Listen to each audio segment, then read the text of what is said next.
Does my whistling add more to it? I'm actually really bad at whistling. Like, incredibly bad. It's one of my worst skills, if I have a worst skill. I mean, I guess everyone has, like, a worst skill, right? Like, there's skills that you're good at, and there's just, like, other ones that, like, you probably shouldn't do that anymore, right? Whistling's probably mine. It's beautiful? Question mark? Maybe? Possibly? So right there with your character voices? Well, I know they're top tier, so I get it. Anyway, hello chat. Hopefully you're doing fantastic. Hopefully everything's going well.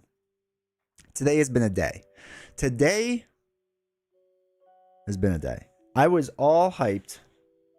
Wait, I gotta move some other stuff out of the way. To play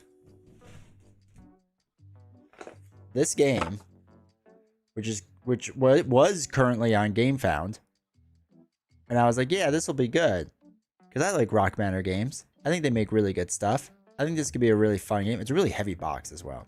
In case you're wondering what the back of these boxes look like, it's nothing. And I told Rock Manor Games about it last week, because they're like, hey, let us know when you're going to do it, and we'll promote it. So I told them last week.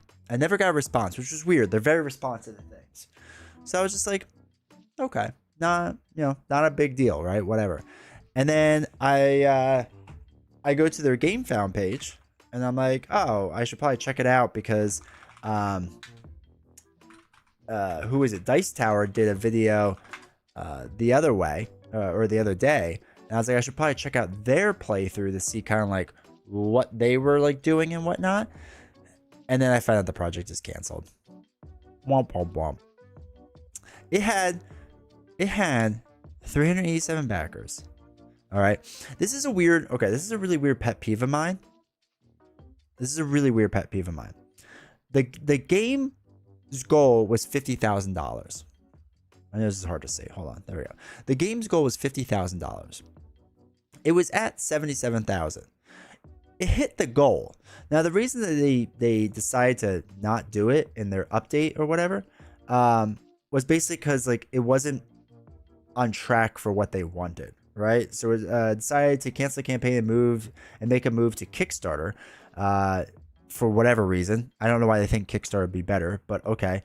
It's a tough decision, but we felt we could do better pricing, better pledges, better shipping, and a clearer campaign page, which I know it's like really nice words, like saying whatnot. Basically, they thought they should have made more money, which like I get it, right? Like you of course wanted to like make more money with this stuff, but like why then was the goal at $50,000? Like this is like, again, this is just a really weird pet peeve of mine. That like if your goal was 50K and you hit your goal, you should make the game. If you needed more than $77,000, then the goal should be more than that. And I get why they want it to be more, because obviously if it costs more, you can produce more, and it lowers the overall cost and improves your margins. I get all that. But there's so many companies that do this. And I'm not calling out just Rock Manor Games on this. Because, you know, a lot of companies do this. And there's actually, like, I believe a mathematical formula to it, where that, like, you don't want your goal to be what your actual goal is. You set at a goal where you think you can kind of launch past and, like, make it a big ordeal. But usually with that type of stuff, the reason you do that is because you have a ton of stretch goals. And I don't think this game really had, yeah, they have no stretch goals. So like the thing that you use to usually catapult yourself, you know, past that amount, like it's not there to help you get past that amount. So you're just hoping that like momentum will carry you. So anyway, again, I love Rock Manor Games. They did what was the one game they did that's really, really good that now I'm like drawing a complete blank on, where you play it like inside the box. It's a really good game. Now I need to find it. They don't have any other ones, do they? Set a Watch. That's what it was. They've done Set a Watch. Absolutely phenomenal game. Like really, really good game. Lawyer Up, I've heard is good. The Few and the Cursed, I heard people liked. Set a Watch, obviously I liked a lot. Lawyer Up, yeah. And Seas of Havoc, I actually think I have Seas of Havoc downstairs somewhere. And I've just never played it. But yeah, they make good stuff, and they have other stuff too. But yeah, it's like just kind of weird You know, I just don't get the strategy. And this is like, we've talked about this in the past of why, like, personally for me, like, I'm not into like Kickstarter as much or GameFound or whatever. And like, this is a part of the reason, right? This stuff is part of the reason. So anyway, that was the original plan. Not anymore. All right, so let me get back to the beginning of chat, then I'll catch back up with you all. And I apologize. I still have a cold I'm fighting. Esher, welcome to chat. Hopefully you're doing well. Cap, welcome. Ziggy, why is there a negative timer? Or why is the timer at a negative? Because I'm moving back in time. They change things around. But hopefully you all are doing well. Captain Sulo, welcome to chat. Hopefully you're doing well. Keith, good to see you. Joshy, good to see you. Wait, Josh, you're still around? Maybe we'll play Hulk tonight. Andy, welcome to chat. Hope you're doing well. It's up there right with your character voices. It's beautiful, right? My whistling was pretty good. It was pretty top tier. I think we can safely say that. Stream will be the last stream I attend for a couple of weeks. Sad. Sad D20, sad. We need waterproof Marvel Champions cards for hot tub streams. That's the meta on Twitch. Twitch is just becoming a dumpster fire. It really is. Don't get me wrong. I like Twitch. I like the player on it. It's really, really nice. The system in which people generously give money is like really, really nice on Twitch compared to YouTube. No offense, YouTube people. But there's some issues with Twitch. If you've been paying attention to Twitch meta recently, there are some issues with Twitch. Anyway, I was certainly whistling adjacent. Don't be embarrassed, man. I couldn't whistle forever, and then I finally learned how to whistle like a normal human. I get it. Wait, was I not whistling like a normal human? I thought I was. What other games they make? Oh, okay, yeah, I showed you. The one looked like it was going to be a miss for me. Interesting take on dice placement. Yeah, it was. The mechanics were not convoluted, but they were a bit more than what Rock Manor usually does. I feel like Rock Manor makes pretty surface level games, and this felt like them trying to take like the next level, like a deeper like level to things, which isn't bad. It's just different from what you usually get from like Rock Manor, right? That's what I was kind of excited for. Beast Snow, welcome chat. Hopefully you're doing well. Solo, how's it going? It's really odd. If your goal was 50k, you should honor that. I 100% agree. If your goal is 50k, then that should be your goal. I don't think it's a pet peeve. I think that's a valid criticism of slightly unethical business practice. Yeah. And like, so I've had this happen to me by quite a few companies. That's why I want to say like, hey, it's not just Rock Manor. Other companies have done it too. And I backed the original game and they cancel. I just never back it the second time.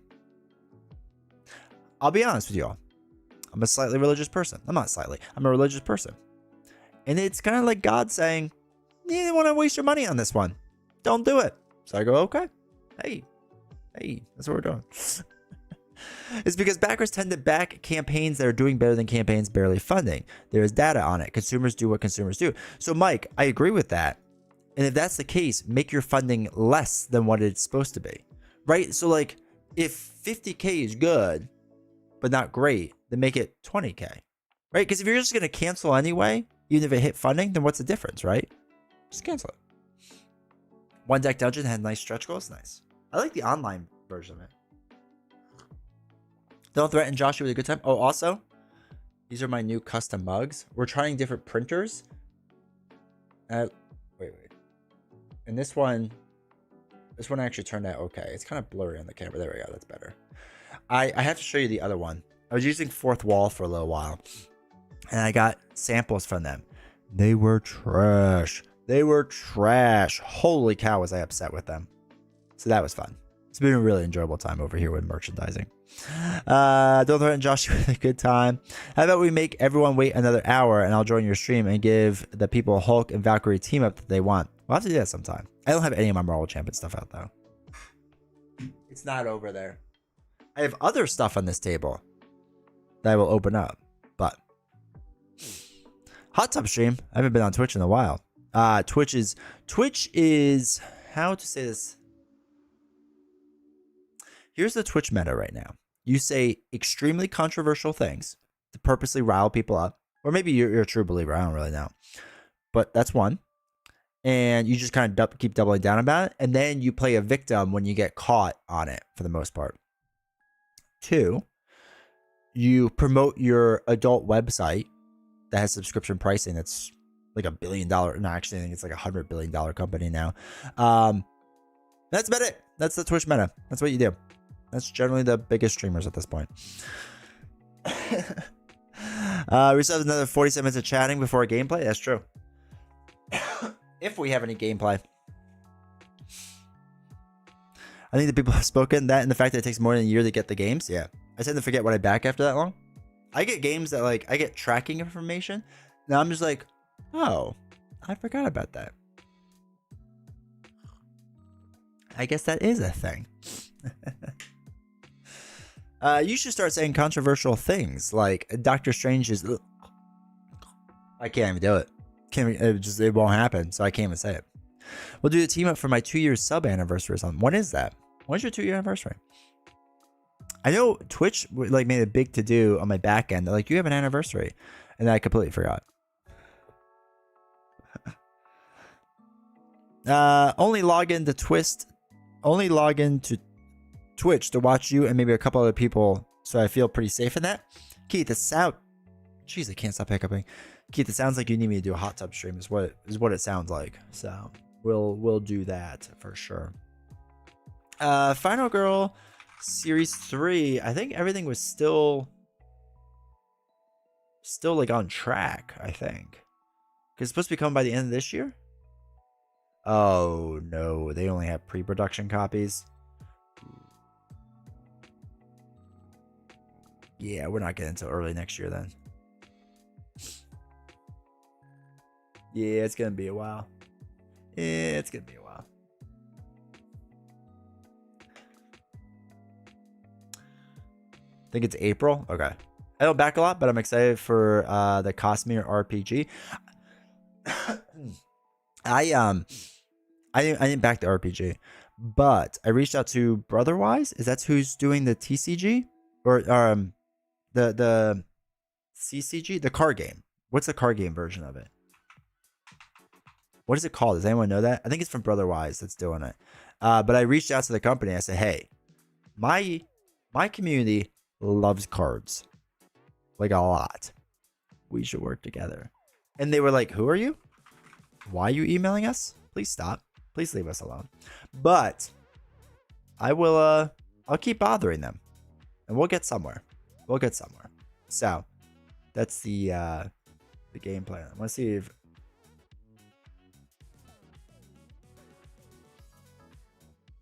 okay. Mistborn deck building game. That's what it is. Is it Brotherwise that did that? Yeah, it is Brotherwise. So I have reached out to Brotherwise about this because it is a solo game. I told him, no, I'm not joining your mailing list. Join my mail list. I told him that, like, hey, one, it looks really basic and not in like a bad way, like a good way. Like I'm a simple guy. So, but I told him like it would be fun to like work together on this and like promote this game. So we'll see if they actually do it or not.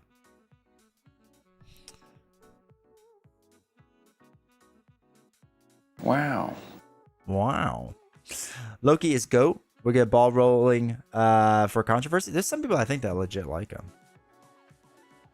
I think they're called psychopaths. I got tracking info and I don't even know what it is. Companies don't say in updates. They're just shipping or who the company ship from. I have 2 in. That's how this was. So this was a solo game of the month from Best with One. And I want to open this up and look at the stuff today. And I just got an email one day from like ship from China, right? That's like the new thing people are using a lot now is ship from China. And it was just like, here's your tracking number and your order number. So I checked the order number like through my email and there's nothing. There's nothing there. And I'm like, I don't know what the heck this is for. And then it shows up. And of course, like when I get it, like I just see this side of it. And I'm like, what? And I'm like, why does this look like a VHS tape? And I realized what it was. And I was like, oh, that's cool. Game for it, how's it for December? Yeah, it's just everyone's late. That's why it makes me laugh for like Chip Theory Games is like, hey, we're really going to get our games out on time. Like everything's going to be on time from now on. No shot. No shot. So we play this October. I know. I still gotta do the series 2 list, and then that gives me time to do the ranking of it combined, because I gotta milk everything through YouTube. That's just how it works, right? And then after that, I need to do, oh, then when series 3 comes out, play a bunch of that and make that. So when did I order a VHS tape, right? I mean, that's fine. I'm, just Mistborn deck building game. There's always Ashes. So Ashes, we are gonna play a lot soon. The only reason we haven't yet is I've been waiting for Buy the Same Token to send me the Ashes tokens, because they said they were going to. And they're actually on the way. I got the shipping notification today. So hopefully next week I won't be streaming Sunday or Tuesday, because I got to do like actual work travel, which but maybe I could do like a surprise Wednesday stream / Thursday stream / Friday stream. I don't know. We'll see. But I want to do Ashes then with the new tokens and whatnot. So we'll probably do that then. So yeah, we are going to do Ashes soon. I really, really, really, really want to get back into it, and we will get back into it. So, oh, in the Ashes. That's true. That is propping up my laptop right now. I had the guy like comment on a few things, Pablo. And I was like, thank you so much for like showing it off. And I was like, bro, I haven't even played it yet. I feel bad. Like I want to play it. I need to find a piece of paper though to write on, because I don't want to write in the book. I want to like reuse the book. So, but yeah, we can look at this though. Maybe do a bit of it together. I don't know. We'll see. Maybe I just do a Word document. We'll see. I have a few things on this table right now to show you that we could do with, and I have another one over there. So, excuse me.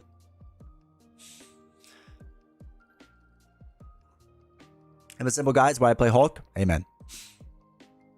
Love that game. I have both versions of it. Yeah, what's the other version of this? I just like this one because I like what is it with Kobayashi Tower? Die Hard. Die Hard's one of my favorite movies. That's why I wanted that really bad. Nothing weird at all about getting random VHS tapes in the mail. Nothing at all. I saw a meme today that was talking about why Generation X is so angry all the time. And it's because in our lifetime, and like I'm really a Generation Y, like early millennial, but you know I relate more to the X's. And they're talking about how they're so angry because they had to buy their music on cassette tapes and then CD tapes and then buy it digitally, and then now they have to pay for a subscription service fee to stream it. And it's like, yeah, I have had to pay for like the same movies like 3 times. From like VHS tape to DVD to Blu-ray. No, to now digital, so 4 times. It drives me nuts. Jeez, chat. Air's dry, everything's miserable. I actually like the original version more. What was the original one called? CTG is never on time. I was hoping ES and the contract would make it on time, but it's late. There was no shot. There was no shot. The real question is, will the over under be a year? They have I guarantee. Okay, I don't know this for sure, but I can speculate with the best of them. They must have so much money riding on that. They need Elder Scrolls to be successful. Hold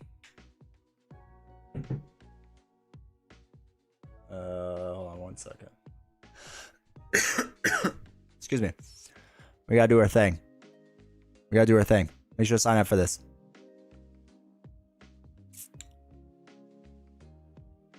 Right here is the website.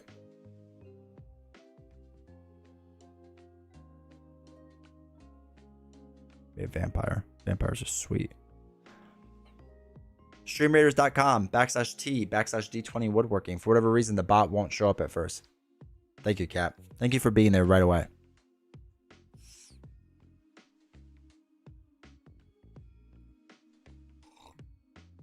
Agree, Ashes tokens are fire. They look amazing. I will tell you all, Buy the Same Token is sending me some crazy stuff. Just saying. Have you checked out the Power Rangers deck building game? I got off a Humble Bundle and I'm excited to give it a look. I did check it out. The problem is I don't think you can play it solo. But if you can, let me know, because I for sure want to play it. I love Power Rangers as a child, but still as an adult, a little. Mistborn Deck Builder, I imagine that gameplay would be too long and leave you feeling disappointed. You don't have to kid Zamkioti, because that is probably true. I fit into the category that I have all of those things. I remember playing my mom's 8-track tapes as a kid. I remember a bit of 8-track. But I remember cassettes a lot more. That'd be the Way of Kings Deck Builder. It's like I've already paid for this album 4 times. I know, right? But also finding movies and music has never been easier and cheaper. Is it? Well, okay, so wait. I agree with music. I don't agree with movies. Movies is a pain right now to do. Because if you have a bunch of streaming services, there's no guarantee that a movie that you want to watch is on any of those streaming services. And then you think it's on one, and then it goes away, and then you lost it. So it's easier in the sense of buying it digitally. But it's not always that much cheaper. I can get Blu-rays on Black Friday for like $4. Half my Blu-ray collection, I'm pretty sure I paid under $5 for each of the movies.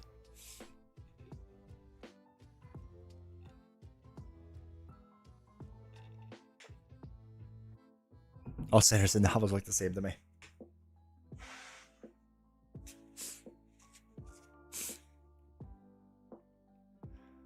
Rules are a bit clearer. The VHS case, I use the original game. Okay. Some video games are the same way. Look at you. Dude, video games are going through like a rough patch right now. I mean, there's some good ones out there, but there's some AAA titles that are just not doing great.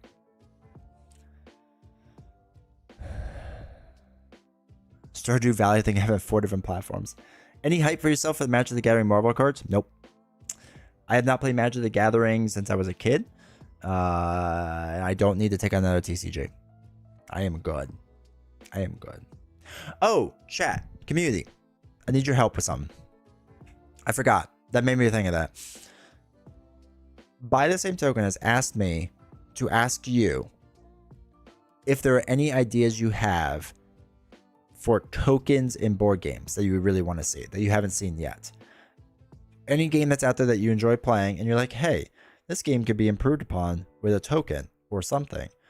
Let me know to let them know. They were very, very interested. They like this community very, very much. They know how much you all love tokens.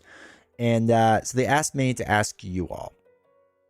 So give me ideas on the Discord or in chat or whatever. But yeah, they're very interested in what people like want to see out there. Because they're only like a handful of people. They can only do so much at a time, you know what I mean?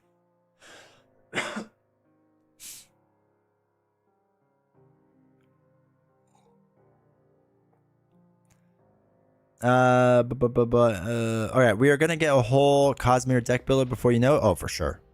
For sure. Brandon Sayers is cashing in on that. I'm getting a crash course from the Americans I'm meeting in Japan on Discord about Japanese words and phrases, not taking any of it in. Nah. Just get Google Translate, you'll be fine. Video games are in a very bad way. Have been. It's how I got into board games, honestly. Yeah. Though the video game indie scene is really strong, which is really cool to see. There's a lot of good stuff coming out. Mage Knight's a good one. Dune, I think they have Dune. Mage Knight's a good idea.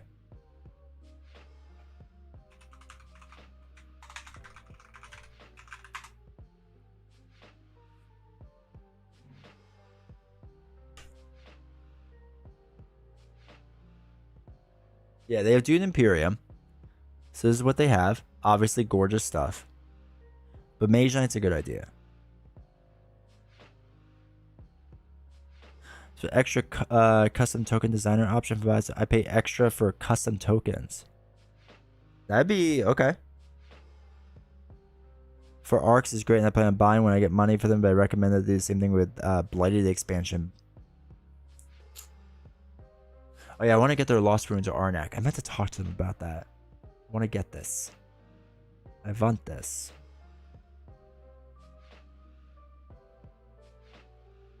What is it? Was Star Wars deck building game? Is that the new one? It is the new one. Huh. Interesting. Mage Knight, agree? Okay. What would you do at Mage Knight? I don't remember all the parts of Mage Knight. I just remember the cards. What were the tokens involved?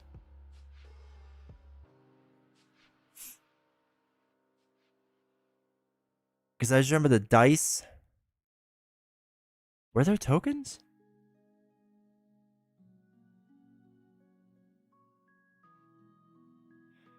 Hey, the McBee, how's it going? I used to be a hardcore video gamer, but now I rarely play and I'm all in on tabletop gaming. I get that. I still play a lot of video games. I'm still 50-50 on video games and tabletop, probably.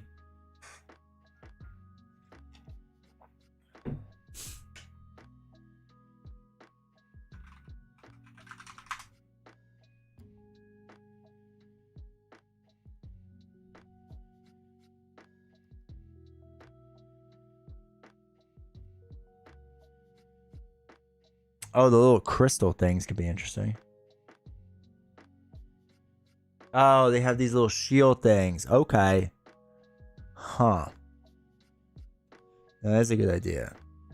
Alright, I'll let them know about this.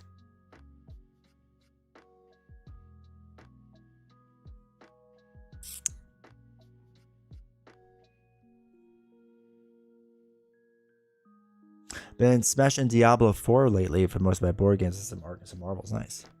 The shields, the monsters. I don't know if they could do minis, though. I feel like that would cost so much money doing acrylic. What do you use for token storage, especially for Marvel Champions? I have 3 things.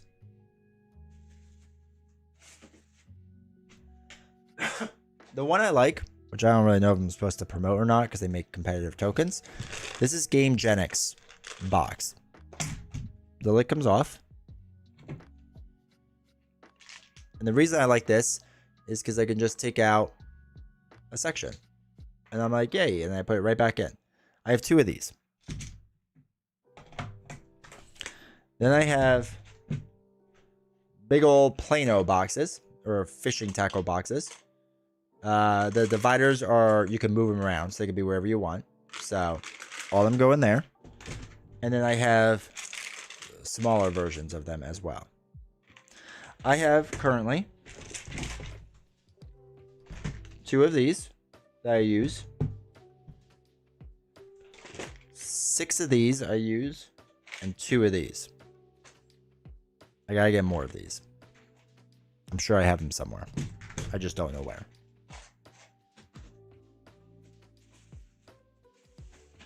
And that's just for the stuff up here. There might be more stuff downstairs. I don't really remember. Quacks. Okay. Nemesis. Okay. Do they have Nemesis? No, they don't. I was thinking they did for some reason. Huh. That's a good idea. Isle of Sky tokens. That's not bad. Would they consider making just dials? I'm sure they would. They do make dials a lot, so. Unmatched. I told them about Unmatched, doing the dials for Unmatched. I hope when those go on sale for Black Friday. I like those Game Genix. Oh, Black Friday for the Game Genix ones. On Amazon, they randomly go on sale. That's why I picked those up, was because they were on sale. Concordia. Like tackle boxes, makes life easier. Dice Throne. Dice Throne's good. Final Girl dials. Oh, instead of the hearts? Ooh, I like that. Unmatched dials and Final Girl dials I like a lot. D-Day dice dials are not super great. Okay. Dice Throne tokens. Yeah. Their stuff isn't bad, but you're right. The acrylic dials could be nicer. They could be way nicer. All right, I like that one too. I really like the idea of Final Girl though. Huh. Final Girl health dials and victim dials? Yeah. Yeah. Yeah, I like that a lot. And then this way you would just do it. You have to incorporate it so that the last one, because the last one has to be on the table, right? Because that's the one that could be like, the surprise, you're back. So would you make the dial only go down to 2?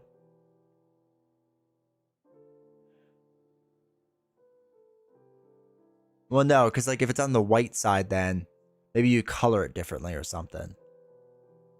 I have to think about that. That'd be interesting. Just ordinary majority of my Marvel champions been by the same token last night. Just order the majority. Hopefully you got them with a 5% discount. That's awesome. Welcome to the team. For each villain, each final girl, it's popular enough, you know? Yeah. Yeah, I think they would probably start with generic ones, but you know it. I haven't looked at the orders recently. I see people have ordered stuff. Like the picture and everything on it? Yeah. Yeah, I feel like they would start with generic ones to see kind of how they did, and then go further into it. Saving like $10? That's awesome. That's really awesome. It's also a lot of money spent. I like it. All right, chat, I'm going to tell you now. Because you're here, and you should always be rewarded for watching the live streams. They are sending me, allegedly, the villain board. So we'll get to see it on stream. I will get to take measurements for you all, see how big it is, see how much space it actually takes up and everything. I don't know if they're saying the whole thing or just a part of it or what. So I'll see. I ordered $80 worth of tokens last week using your code. Nice, that's awesome. Maybe we should make it so that there's another dial that's hidden for Final Heart. Oh, that's a sweet idea. I like that, Clash. What kind of kickbacks do you get back, if any? If it's too personal, I understand. I get paid some money. I can't say how much because the contract doesn't allow me to, but you are helping fund this channel. I do get free stuff as well, obviously. So they send me free stuff. That's how I get these packages and whatnot. But they also pay me. So like, I know a lot of people are like, hey, you know, I want to financially contribute to you D20, but I also want to get something out of it.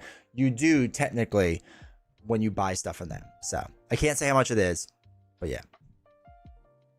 It's actually one of the reasons I really enjoy working with them, because a lot of other places aren't willing to do that.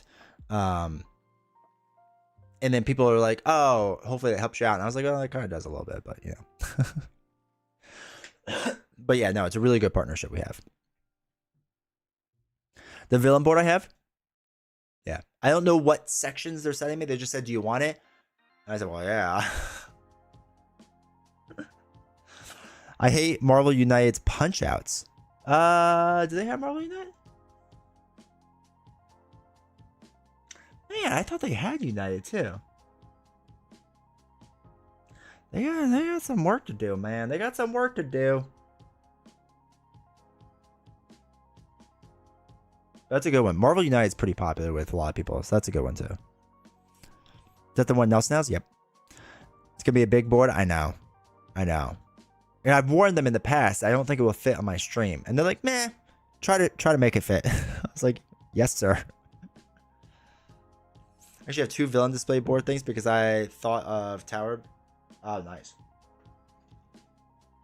That's awesome. Oh, hey, there's the link if you want to use it. Yeah, I'm excited to get it and check it out and see what all the hype is. Because for those that don't know, this thing.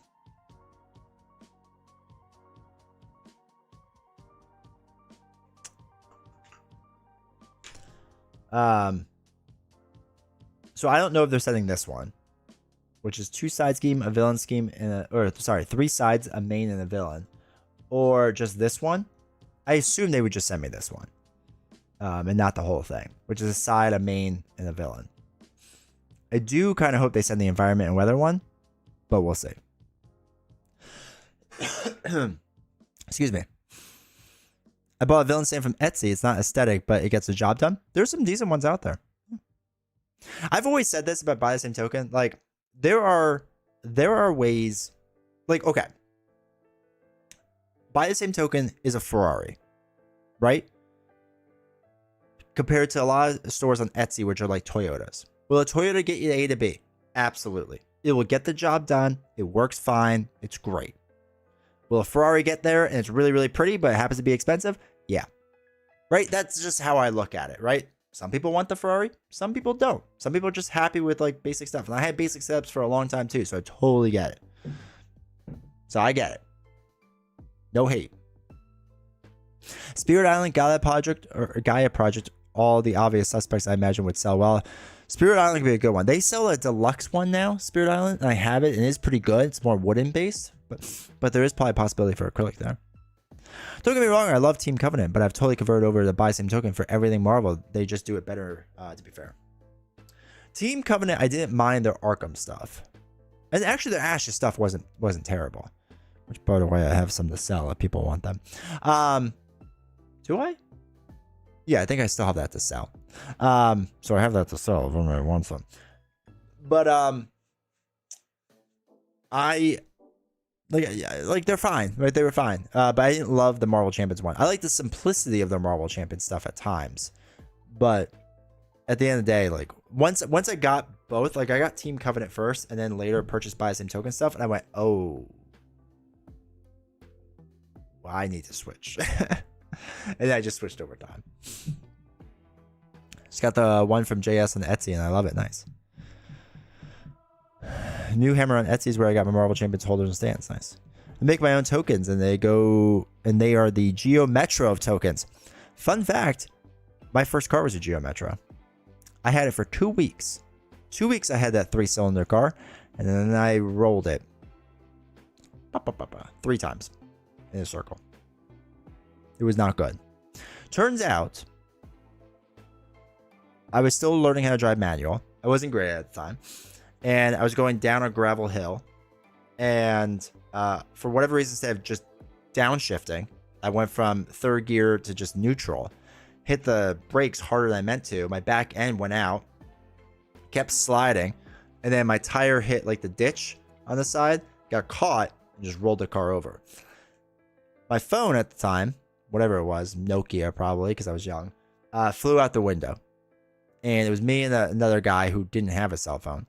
And we had to call police because we're in the, like, I grew up in the country, so we had nothing, right, whatsoever. So I landed upside down and I had to like undo my seatbelt, fell off, crawled out the window. And I was like, we can't even get back to the main road. Like, we have to call the police, like whatever. So we're looking around and I looked at the bottom of the car on the hood, or on, well, the roof of it, and I saw like a part of the phone. So we had to roll the car back, and it was so light you could just kind of like push it back over and it was fine. Got the phone, called the police. It's a good time, good memories. Anyway, but you keep that 11 for ages in Hostage Negotiator and made it work for you. Wait. Oh yeah, those are good times. I think Novels actually wants to play Hostage Negotiator, but she just wants to do the part where like she makes life decisions and sees how poorly it is. Really think about jumping in Cloudspire. All right, Beast, I'm going to be completely honest with you right now. Do you have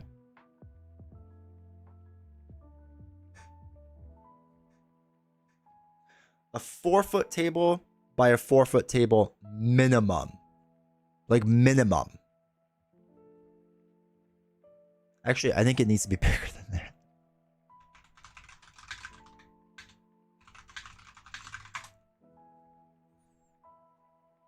Hold on.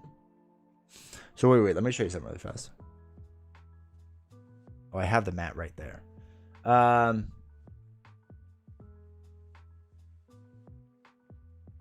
big is this mat? Oh, it's not even showing me the mat. Is it this? Oh, here we go. Sky mat. 40 inches by 35 and a half. Okay, so that is what? About 3 feet by 3 feet 4 inches. Okay, that neoprene mat, like, you still need a little extra space. Okay? Like, just to put this in perspective. Oh my god. Zoom. Enhance. It's the worst. Like this, you'll still have like your dice and your other tokens and stuff, and like it can kind of fit here, but it gets a little tight. I'm just saying, it's a big game. It's a big game. Just FYI. It is. I don't care for it solo. It's not my favorite solo game. Again, as a 2-player game though, I love it. It is in my top 2 favorite 2-player games. Top 2. It's up there with Vindication. I also love Vindication a lot. But it is a phenomenal game.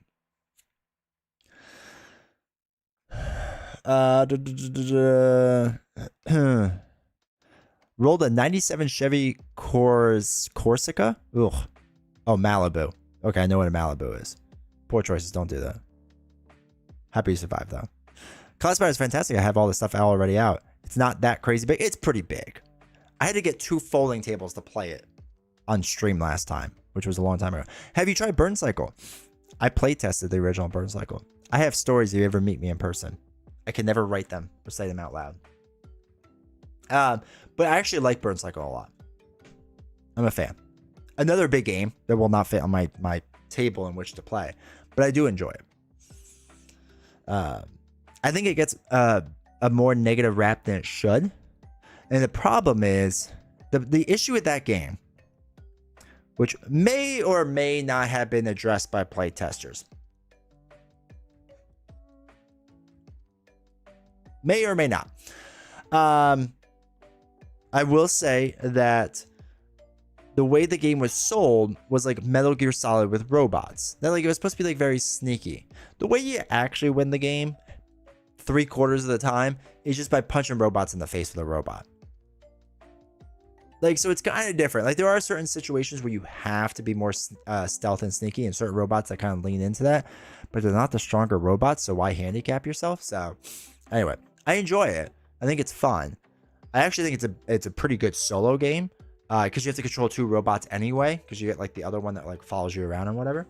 But yeah, I just realized Stream Raiders is happening. Yeah, heck yeah. I've been loving Hoplomachus Victorum. I'm excited for I want to stream it again when the next thing comes out, because that's supposed to be soon, right?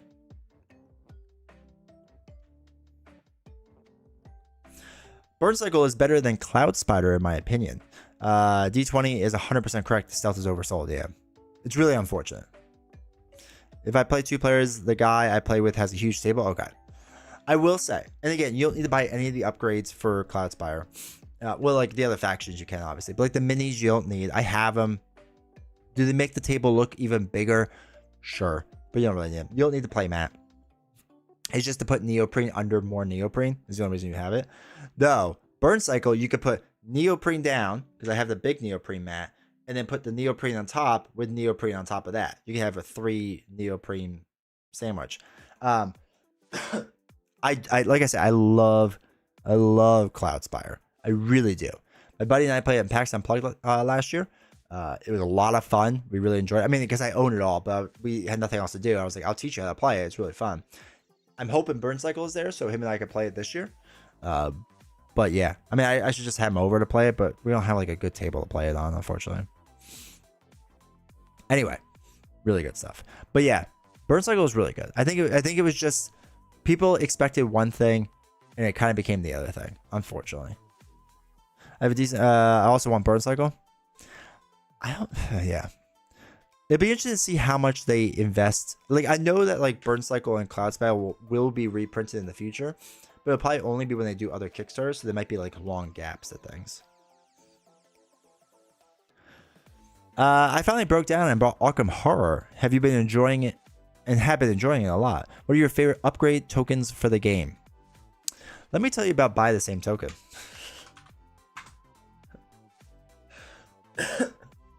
Buy the same token is what I use for this stuff. So I actually like first I like the Doom dial a lot. So you can get like the board with like all the individual tokens out there that they have, which is fine. Not this one, this one that goes in the boards. So like you can get all these tokens that are thematic that go into like these boards you can kind of see in the background. Absolutely an option you could do, but you can already tell like it's $113 for like the set versus just get the token or they get the dials for $30, right? So do that. I like the player boards. I don't have like I have the normal player boards, but not with like the top on it. Where is it? Oh, this. So I have the regular investigator boards. They're fine. They work great. I don't have these. I don't know if they're any good or not. But the other thing that's really nice are these location ones. Those are really nice. So any of that stuff I think is good. I think it'll be fine. But yeah, I use all buy some token stuff for it. And the other stuff, like if you truly, really get into it, then you can get into all the reminder tokens and stuff. But that's other stuff. Oh, I do have these action tracker tokens. I do enjoy these. They make dials now though, right? Oh yeah, they make dials for it now, which actually might be better because it's probably cheaper. Because like there's some heroes that now let you get like a 4th or 5th action, so you have to buy 5 just to maybe use sometimes. So it might be better just to get a dial. Dials are really good. They're really nice.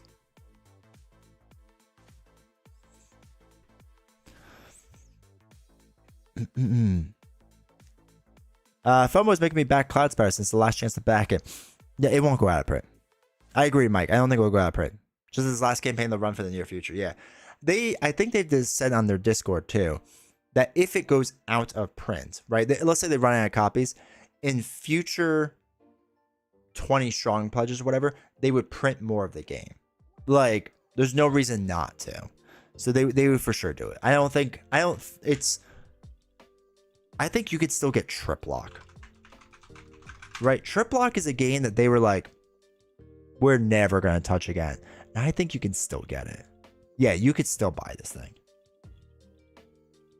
This was a thing that they said for a while that Trip Lock was going to be out of print and that it was done. And I like Trip Lock a lot. And this was one of those things that like, nah, we're not going to do anything with it. We're done with it, whatever. I mean, they haven't updated the logos, right? But they've kept this, like this has gotten out of stock and back in stock. Now you can't get the accessories for it anymore, which was this big old playmat, which I do kind of want. But whatever. But like they've reprinted this. So you're going to, like they will reprint Cloudspire. There's no doubt in my mind they will reprint it.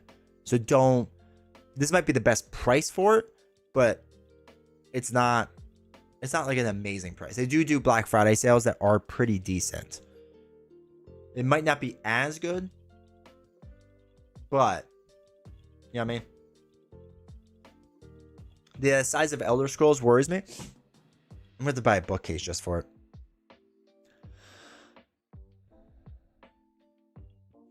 What is the all-in price on it?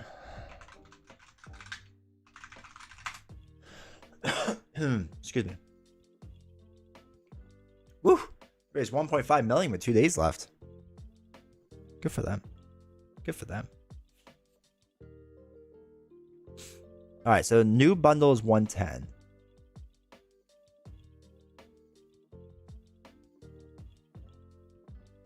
Is it down here? Oh, wait. Choose rewards? Oh, here we go.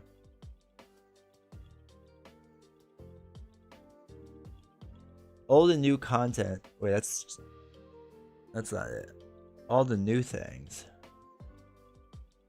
They not have, so they only have all in for the content. Okay. So all in content. Oh, Cloudspire all in. Duh. Yeah, I mean 665 is pretty good. That is a pretty solid price. But the size of Elder Scrolls worries me. I do agree. I think it's gonna be way too big. I think it's gonna be way too big. I think they're just trying to do so much with it. I think they want it to be a perfect game, and instead of realizing there is no such thing as a perfect game, I don't know. I'm a little worried about it.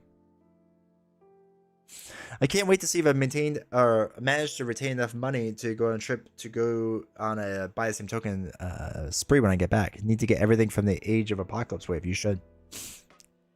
I don't think it'll be out of print either, but it's last chance to get a lower price than their site will provide, and I can get it all together once. That's true. If it's the thing is like, okay. The other thing is you don't need the books. Now I have the books. They're very, very gorgeous. You don't need the books. You don't need the dice tray. You don't need the sky mat. It is nice though. So that saves you, I don't know, $70 right there. Actually, if you don't get the mat either, the mat's like $50. So that's like $100 right there savings. You don't need the minis. That's true. Yeah, actually, no, I think you can wait. Oh, wait. Wait, let's price this out really fast.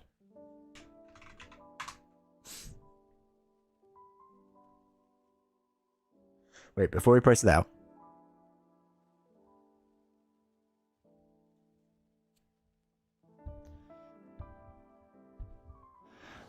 You don't need the minis, the mat, the lore book, or the box though. So the gameplay for 400 is amazing value for the game time. Yeah, you have get the. We have to check the gameplay all in pricing.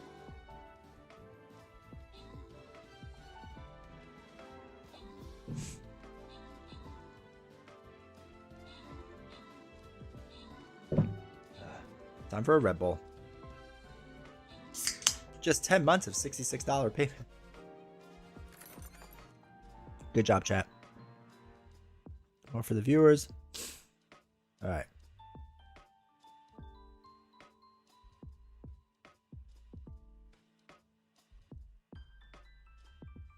Ooh, last one. Let's go. Boss level. All right, chat. You can do this.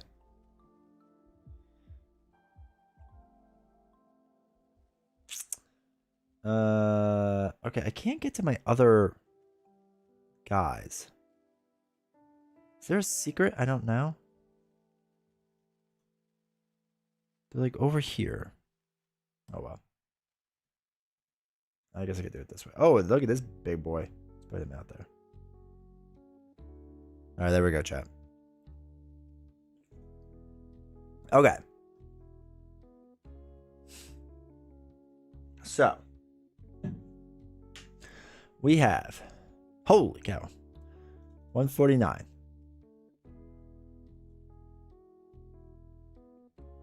Oh, here we go. Okay. Actually, wait. Let's just pretend there's tax in there. Plus 30. Plus 30. You need premium chips. I'm not even gonna pretend like you don't. Plus 15 for Heroes Bounty. You don't really need it, but whatever. Plus 30 for the Horizon's Wrath.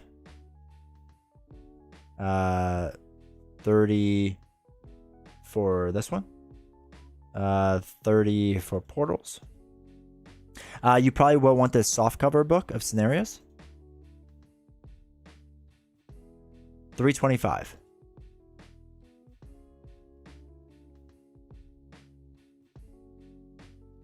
Oh, and then all this stuff. So then this bundle is an extra 110.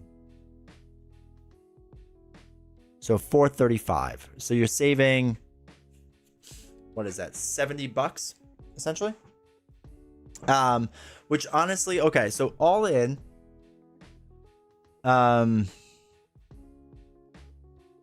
feel like Black Friday you could get like 10% off. So it'd be like $40 off. And they usually have free shipping now. They have some free shipping usually. I don't know. I don't know. That's a tough one. How do you BCW boxes? I just have mine permanently sitting on a full out table next to a desk.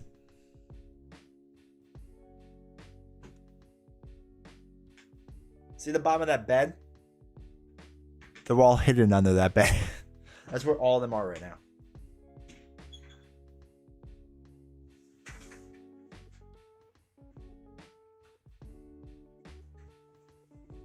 I have 1, 2, 3, 4, 5 on this side, which are all Marvel champions, and then on the other side, like at the end of the bed, is Star Wars and Lorcana.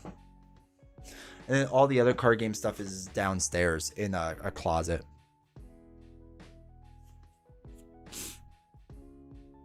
Don't need minis, Matt, or lore books. Do you even know me? I'm trying to help you. I'm trying to help you so you can afford Burn Cycle too. This feels like the time you sold Hostage Negotiator to me. Have you played it yet, Joshy, by the way? Hey, man, want to play some Elder Scrolls? Sure, man. That sounds great. All right, give me a second. It takes 4 days to set up, dude. There was, Novels not used to play War of the Ring. The Lord of the Rings, like, big board game. And we used to have to set it up the day before because it took so long. Love me some big games, though. Yeah. Plus the shipping for the campaign is only $10. It really is a solid value. Yeah, but their shipping normally is only $10, right? Yeah. That's normal.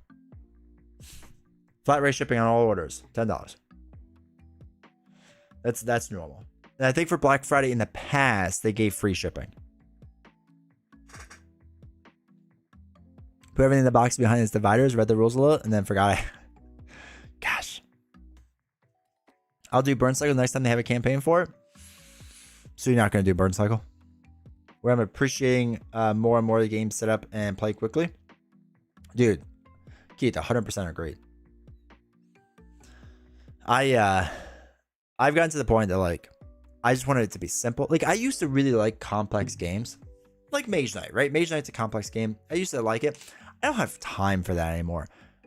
Why do I like Marvel Champions so much? Except for some of the rules quirks. Generally speaking, I can get it done pretty fast, right? I can play pretty fast. I can get it done fast. Why do I like these games so much that I used to mock? Younger me would mock. Because they're fun and they're simple. 10 minutes? Yeah, okay. I've got 10 minutes.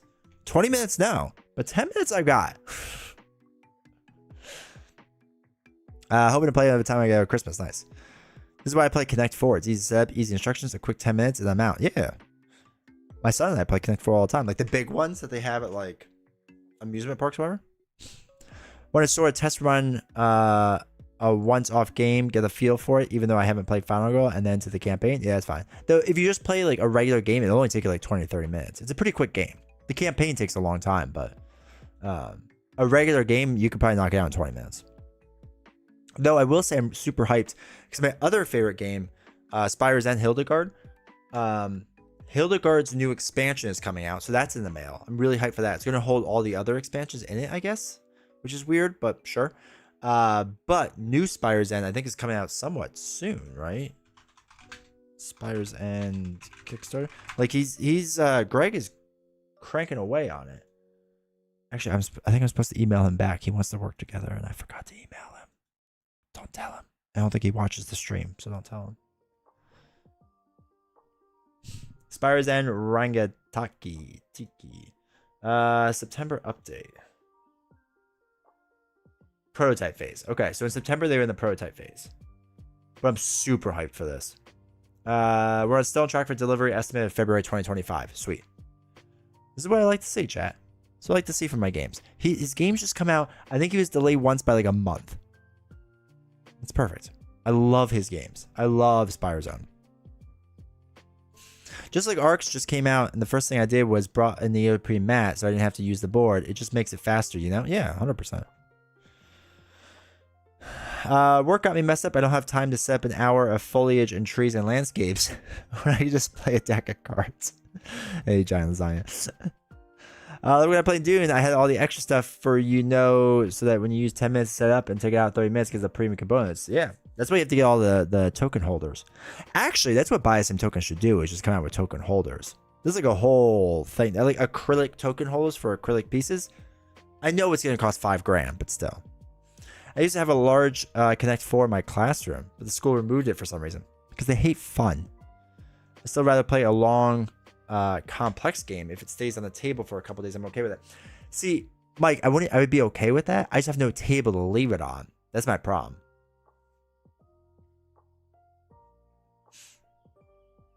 Did you do your unmatched backing for the next co-op thing?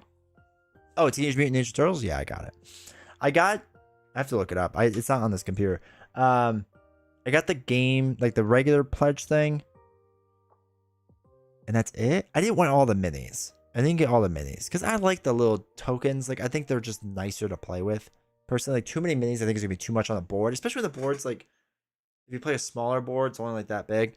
Even the larger board, like, I just think it's a little too much. So, yeah. But, somebody mentioned Button Shy. I do have to play this for you all. This is one of their newer games. And the artwork looks solid on it.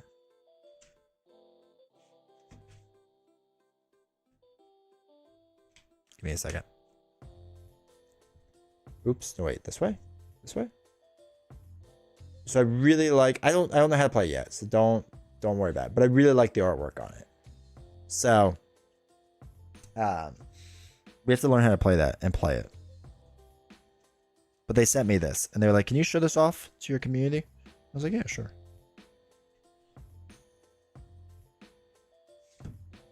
Here's more of their stuff. Shoot. Wait, I feel like I'm just doing all of it backwards. Focus.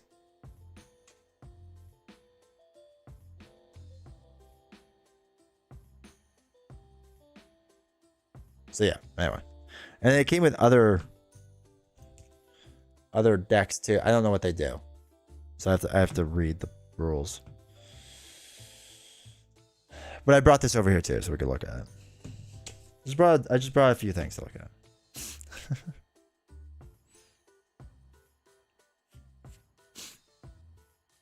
But yeah, some of the button shine stuff I like. Some of it I wasn't the biggest fan of, but this one, I like the artwork on this one.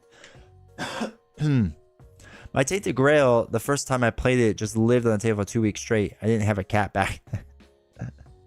The good old days of me skipping class with my school Chromebook to go play Town of Salem. Old school, better Among Us. I was thinking about backing Unmatched, but it's not on the table any longer. I'd have to buy a $450 water pump for my truck and try to figure out how to back the DC, DBG, and Cloudspire. Okay. Honestly,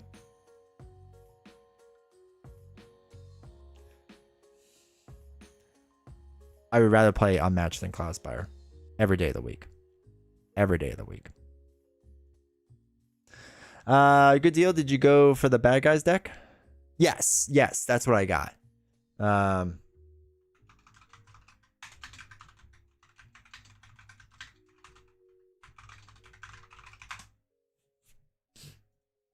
I have to look. I'm not logged in. I don't remember my login stuff. So let me see what I got. Pledge levels. All right. So I had this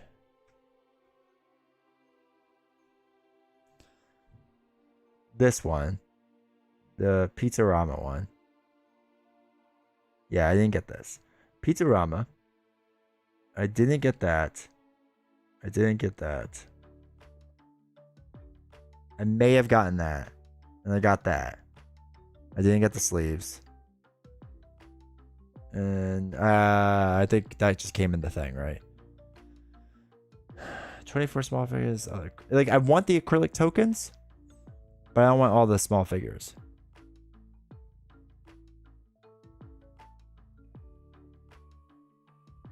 Yeah, so that's all I got.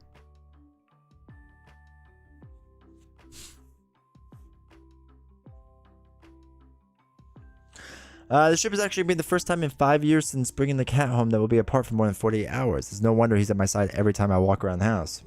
That's crazy. I thought cats hate people. Mostly I've been thinning out my collection and investing more time and money into my favorites. I am still trying to sell a bunch of board games. Like a bunch. This is the one thing I don't like about board games. It's really hard if you live in the middle of nowhere like me to like resell your board games. It's incredibly hard. So I have not been able to do that. So that's really sad. But I would like to sell a bunch more. It's a game I haven't heard in a while. It's like Crying and Shredder, I think. Or Krang, yeah. I got the Pizzarama and the Krang stuff. Okay. Yeah, I'm hyped for it. I'm hyped. I feel like there was something else I wanted to back recently. I can't remember what it is.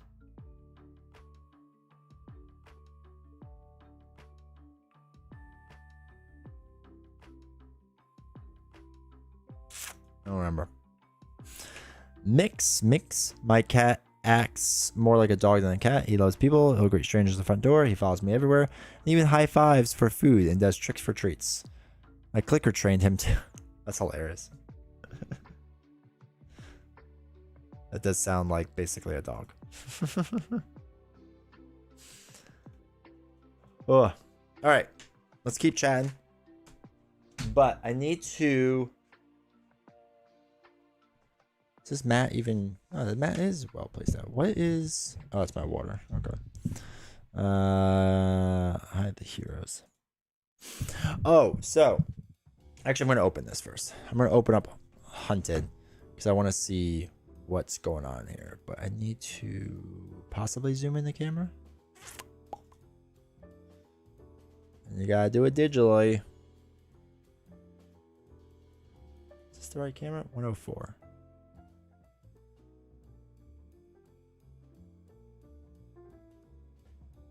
Okay. Also, COVID happened a month or two after I got him, so he grew up with me, always around and never leaving the house. That's hilariously awesome. Is that too high up? No, it's fine. Okay, so let's see this. I don't know how I'm going to reorganize this and whatnot, but we'll see. All right, rulebook. I probably don't need that, right? Should I keep it? We'll keep it for right now. I don't know if it's there to protect something. This game is more fun than it looks. Man, again, I got it for the theme, so it just needs to be thematic. The question is, can I sleeve it all? Oh, it's an RPG. Air ducts, yes. Guard station. Bathroom, kitchen, restaurant, boiler room. Oops. Agent O'Neill. Reference card. Oh, game over. Sad. What? Random. I don't know what those are.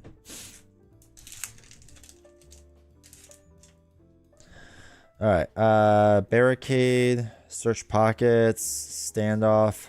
Hans. Ambush. Explosion. Negotiate. Oh wait, I'm like way too high up there. It won't fit. Dang. Duck. Fire alarm. Make it. Make it. Grenade. Grenade. Grenade. Grenade. Lots of grenades. Regroup. Regroup. Okay. Cool.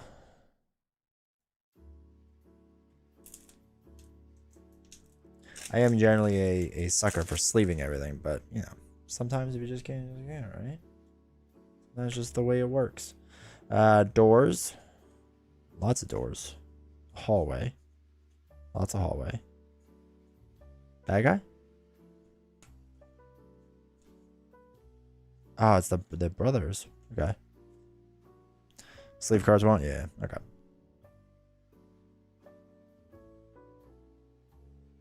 Cheap sleeves will fit, but barely. Yeah, it's not worth the headache. It's fine.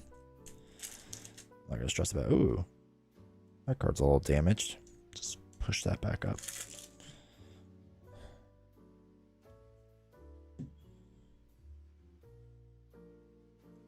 It's fine.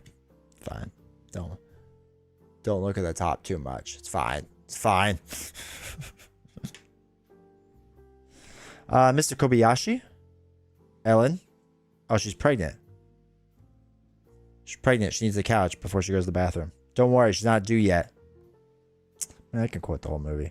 Flashlight, smoke bomb, distraction, shotgun. There was a shotgun in the movie. Machine gun, Sergeant Pratt, ammo, Clarence, surveillance room, hotel room, boardroom, atrium, stairwell, construction. Oh, the construction zone. Nice. Elevator shaft, office, vault, supply room, gift shop. The roof. She's gonna blow up the roof. Ah, chocolates. Classic. Then we have a couple tokens. Same thing on each side, so they're not hidden information tokens. I had the first edition of this. Did they change much? I just saw that this was like a second edition, but I didn't know what they possibly changed / didn't change.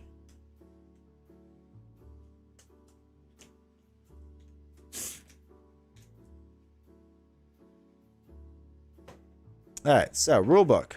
Is it short and sweet? 23 pages, not bad. All right, so there's a bunch of stuff. Cool. So to set up the game, you shuffle the 8 event cards. You have some time tokens. Okay. You have the weapon stuff. Ended up selling it anyway. Sad. It's gameplay. You draw a card. You activate cards. Game over.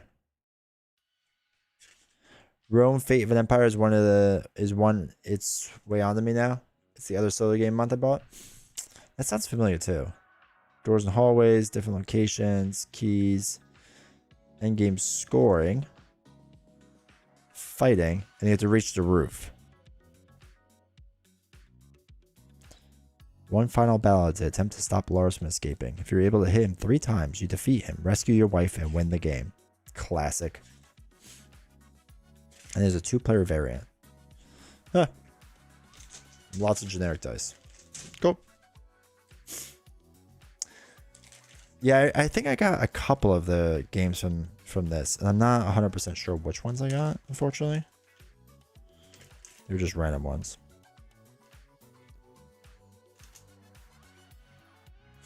I'm also really bad at learning games like while on stream, unless people can walk me through it, so I don't think we'll spend too much time learning it. But let's see if this easily fits. Actually, what we could do? Where's those weird cards? Probably for the other one, right?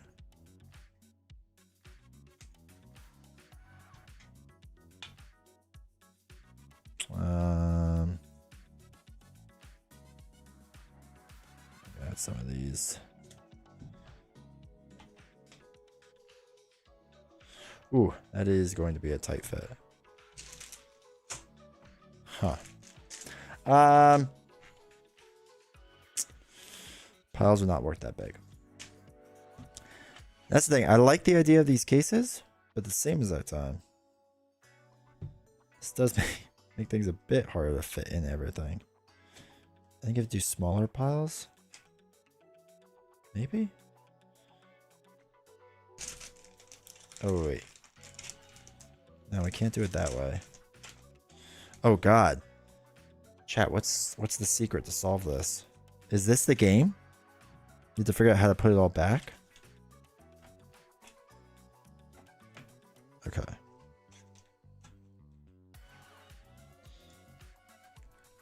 Nope, that's not how to do it. Oh.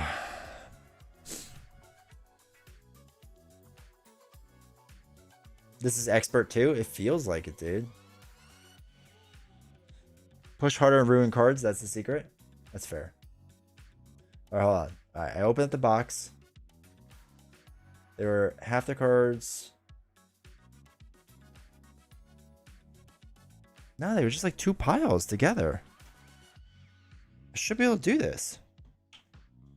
I'm a man. I can fit this all together, right? Wait, hold on. Do it the other way around. I could do this. This is fine. Even though we kind of need to leave a gap over there. Yeah, okay. We figured this out. This is easy. Easy. Easy peasy.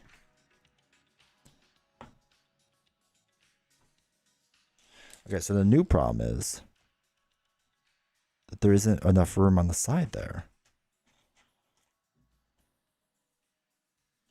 Chat, this should not be this hard. Okay, I'm all for creative boxes and whatnot. Don't make it this hard for me. I'm a simple man.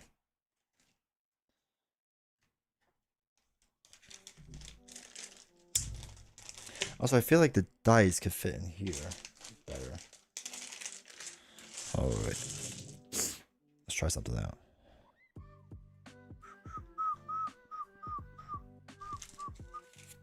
Proceeds not to be able to close the box. You know what? I don't need your guff today. So wait, if we use smaller packages, is that the secret? If we put all the D6 dice, oh, there's cubes too. Okay. Enjoy it. You won't get it for 2 weeks. Fact check true. Okay, so we have that there. Then, can we just sneak these in there? Fit the cubes in there. Is this how you store things? Yes.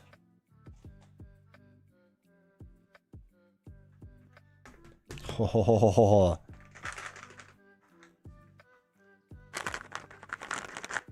Sure, it's cheating the system a little bit, but that's fine.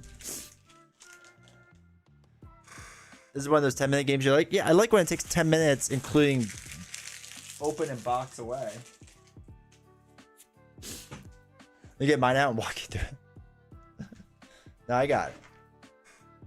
It's a little boat on top. There we go. It's a little boat on top, but that's probably all right, right? Why is it boat on top? Oh, because of the tokens. Oh, because of these.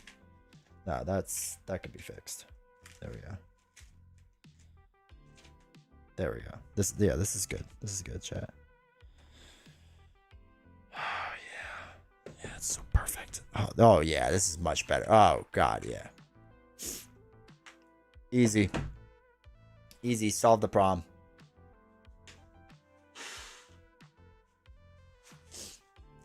So yeah. Excited to play that. Excited to learn through that. The other one was this was the Button Shy game one. So it has these two side packs and this thing. Mine does that too. Bo, that is. Just got a professional gamer put away or it's easy. Okay. Mystic Kana. This has 7 pages of rules. So it talks about the deck. All right. So it's an 18 card deck that includes a multiple core games using just the base cards and even more games added through small expansions. It has a rank, an element, and a name. Okay. It has 3 elements. Water, fire, earth. Each element is strong against one element and weak against another. So it's got like a whole, what the cover looks like of how it works. It's like Pokemon, right? It's basically Pokemon. Okay. Oh, it just tells you on the back of the cards too. Clever. All right. There's 6 different names. Cards are ranked numerically except for avatars that have like a triangle, or I'm sorry, a diamond. Creatures include the avatar diamond and the odd number ranks, spirit rank 3. I have no idea what any of these things mean, but that's fine. All right, 9 perils. What? Okay, so what you have to do, set up, shuffle the 9 cards. Is this 9? 2, 3, 4, 5, 6, 7, 8, 9. That's not 9. Shuffle the deck and deal 9 cards face down in a row. Okay. Well, let's see if we can learn this really quick to play.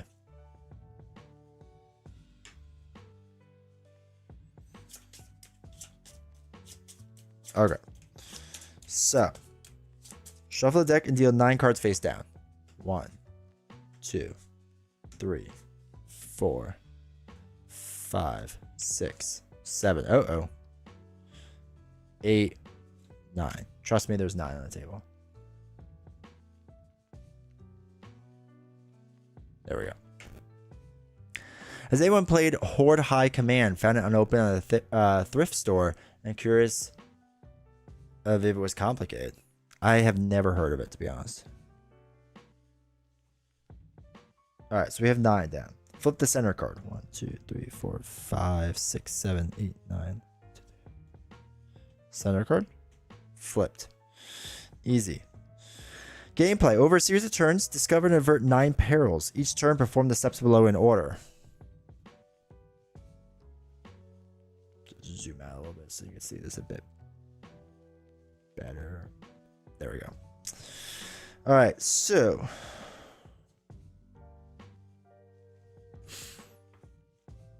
all right, draw a starting hand based on difficulty. I am a beginner, so I'll draw 3 cards. 2, 3. Hey, cards. All right, so 4C. Flip 1 face down peril card face up. Draw 1 card from the deck and then place 1 card face up from your hand into a empty space directly below any of the peril cards, including face down perils. Keep these cards in a separate space below. After 9 turns, the timeline will have 9 face up perils, and each peril will be paired with a face with a card you play below it. Evaluate each pairing from left to right, comparing the rank of your card to the rank of the peril. When comparing two cards, any card with a stronger element gets a +1 rank.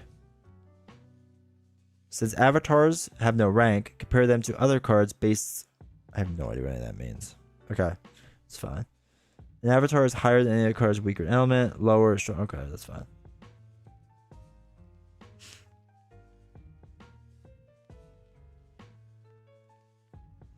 So... Water gets +1. It's fast, so peril is 1. So peril 1 is tied. Oh, okay. Perils 1 and 2 are resolved by perils 3. That makes no sense.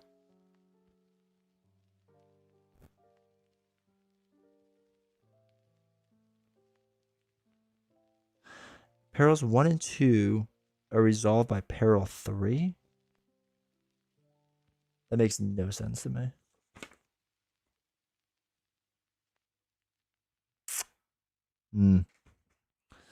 When comparing two cards, any card with the stronger element gets +1 rank. That's fine. Since avatars have no rank, compare them to other cards based only on elements. An avatar is higher than any card of the weaker element.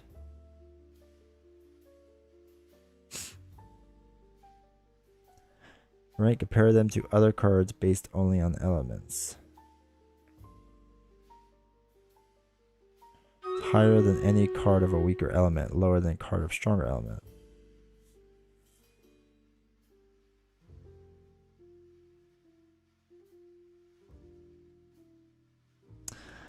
Wow. Okay. Hold on one second.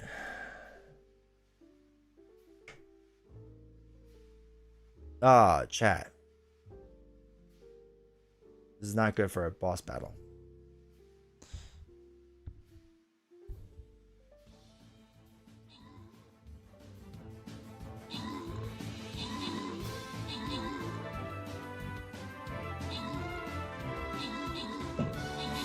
The confusing thing with this is I'll show you the endgame example. I understand it until then. The example is confusing. Oh, I think we won. Wait, did we win? Oh no, there's 23 enemies. We did not win, chat. You failed me. Let us retry. Let us retry. Yes? There we go. Berserker. Let's try again. Okay. So, for example, the end game, it says on top there, the water gets +1 against fire, so peril 1 is tied, right? So peril 1 is tied. Makes complete sense. That's fine. Perils 1 and 2 are resolved by perils 3, so all are averted. I don't know what that means. Perils 1 and 2 are resolved by peril 3. Why does peril 3 resolve peril 1 and 2? That's the only thing that doesn't make sense to me.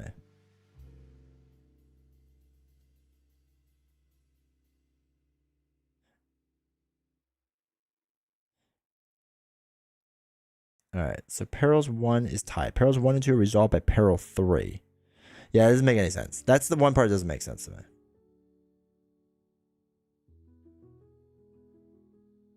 And then peril 4 is fire, so he gets +1 against the grass. But its rank is still less, so it's averted. Perils 5, 7, and 9 are all tied, and the tiebreaker wraps around to peril 2. Since peril 2 was already averted, perils 5 through 9 are all averted and the player wins. What? So the main mechanic of the game is we flip one face down, peril face up. So if we wanted to flip this over, okay, so we know there's an avatar thing, which means we only compare, since avatars have no rank, compare them to other cards based only on elements.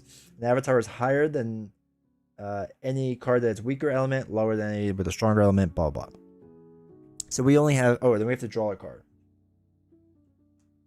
Place one card face up into your hand, directly below any space. So we don't want to put we don't want to put this here because water is stronger than fire, so we don't want that.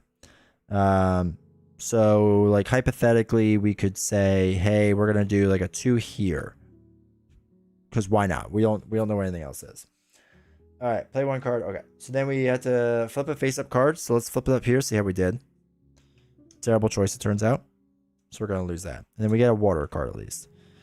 So I'm gonna hold on to water though. Let's say we did this here. So next one, flip this up. I think we tie that, which is fine. And then okay, we have grass. So grass we'll put here because again, since avatars have no rank compared to the other cards based on elements. So this will be a tie. We would win this. So that's good. And we played it. Okay. So then we have to flip another one up. We'll flip this one up. And then we draw a card. Okay, 3 water. We'll put that here. Same exact thing. We'll flip this one up. 6 water. Ugh. Let's place, I don't know, a 6 fire here. And then this, oops, not get drawn. That goes there. We draw a card. There's still 2 left. 1, 2, 3, 4, 5, 6, 7, 8, 9. Yeah, we did it right.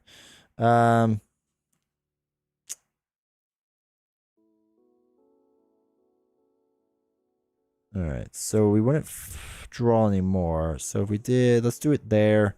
Let's flip this over. Okay, that's grass. Water is stronger than grass, right? No, grass is stronger than water. We need fire. We don't have fire. Should have done the fire there. So we could tie that. Flip this over. No bueno. Okay. So this is where the scoring thing comes in. I'm not 100% sure where this goes then. Because basically, after 9 turns, the timeline will have 9 face-up cards, 9 face-up perils, and each pair will be paired with a card you play below it. Evaluating each pairing from left to right, comparing the rank of your card below. So, we're comparing 2 cards. Any card with a stronger element gets +1 rank. Since avatars have no rank, compare the elements, yeah, blah, blah. If your card is higher, you avert the peril. Flip it face down. If your card is lower, the peril comes to pass, and you lose the game. Oh man, you have to get all 9 right.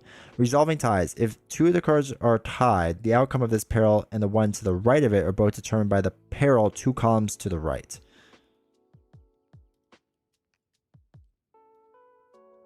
Oh, I get what it's saying. I think I now get it. I think I get how the game works. So if the 2 ranks are tied, okay.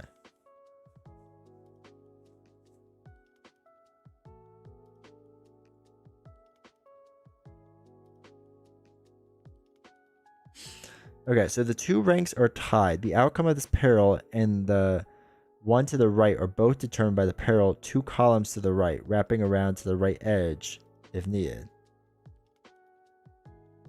Oh, okay. I get this now. So basically, this is a tie, right? So we have a tie on this edge because they're both the fire. So now we would skip this column and then we go to this column. Now, grass gets 1 over here, so we win this, right? So we won this peril. Just gonna flip that over so we know that. Now, flip it face down. If your card is lower, the peril comes to, okay. So if the 2 ranks are tied, okay. So that's when this does this whole, all this stuff is averted. Because this is the perils 1 and 2 are resolved by peril 3, so all are averted. So all of these are averted because of the tie thing, and you go 2 over. That's really weird. So that's peril 4, which grass is better, so we averted that. This is a tie, so you go 2 over, but the problem is then we lost. So sad, because this would win, which means we now lost the game. But if we had won that, then it would avert these 2. Then we go here, and then we have to check it over here, whatever. Ooh, okay. It's a little weird, but I think that's the general idea of how you play it. It's a really weird way of doing it, like you skip 2 in a row, depending on where the tie is. So ties can be good, turns out. But anyway, that's the rough idea how to play that. And then they have like a 1-player expansion for it, which you do whatever. I don't know how to play that yet. And this is like 2 for 6. J Rock, how's it going? Just got back from church, so I'm late. What type of game is this? This is Mystic Kana. This is a button shy game. It's just a random game. We're trying to learn how to play it. But yeah, that was the rough idea of it. So it's weird, but I think that's the general gist of it. Huh.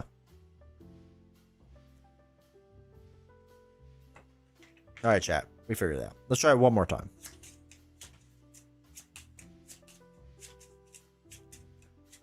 So what we'll do, move this stuff up. But hopefully you're doing well, J-Rock.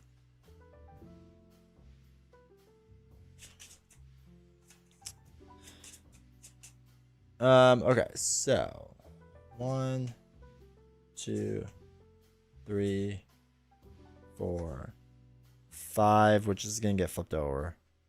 6, 7, 8, 9.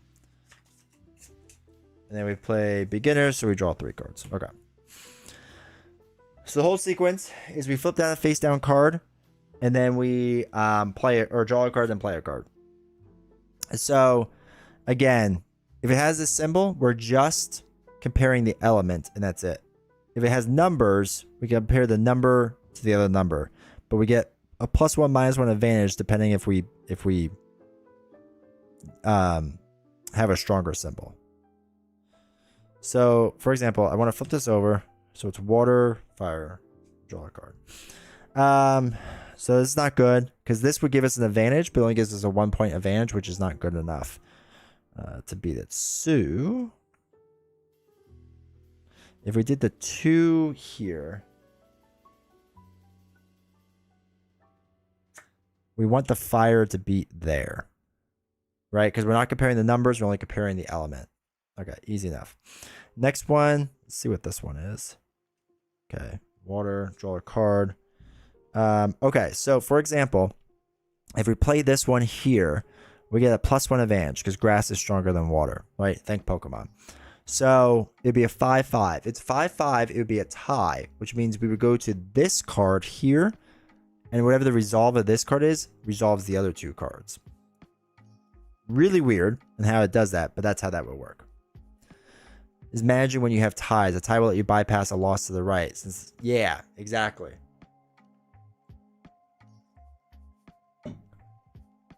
So this is going to be a tie. So we want to know what this is because we have to get this one right. So if you double tie, if we get another tie and we get this one correct, would it clear all this out then?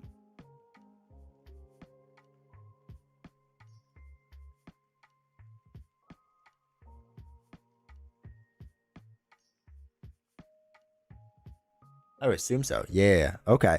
So this we know is like, we know this entire half of the board then is safe. So we don't have to worry about this right now.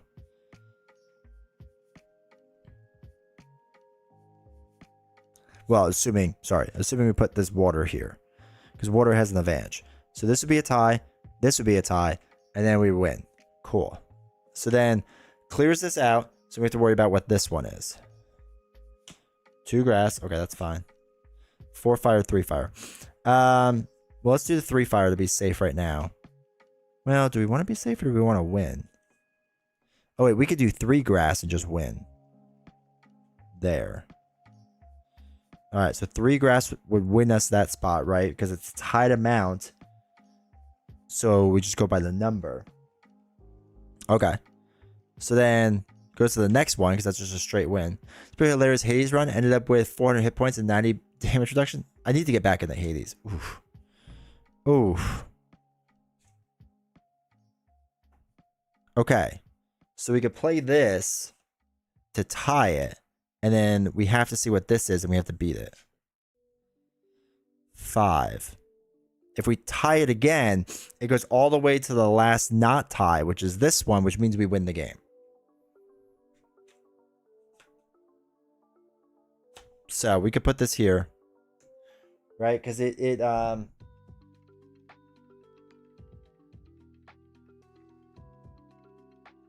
yeah, it goes to the last avert. Okay, so we won the game. So all we have to do now is flip in place. So that's fine. This doesn't really matter. None of this matters. Okay, so for example, now when we finish the actual solving of the game, this is a tie. Because even though this number is higher at the 5 compared to the 4, we get a +1 advantage, right? Pokemon rules. So that's a tie. So we skip one place, go to this one, and we compare these two. Again, this number's higher, but we had the advantage with water. So we're actually tied 5-5 essentially, which means this is a tie. So we skip this one, we go to this one. The numbers don't matter, just the symbols. Fire is better than grass. So all of this is averted, and we've won all of this. Then you're supposed to like flip things down, but we're just leaving it up. So we're good there still. This one is we win on this one, which is fine. This one's a tie. So we skip this one to go to this one, which this one's also a tie. And whenever it's a tie, you wrap around until you get back to where the next averted one is, right?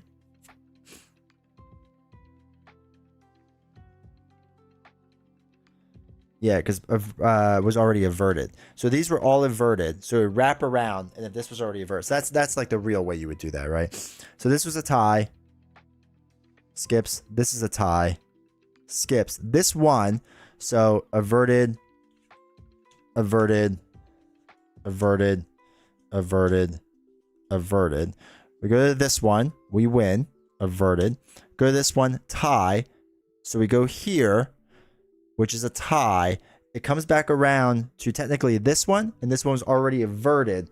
And it says, since Peril 2 was already averted, Perils 5 through 9 are all averted. So these are all averted. We win the game. Yay!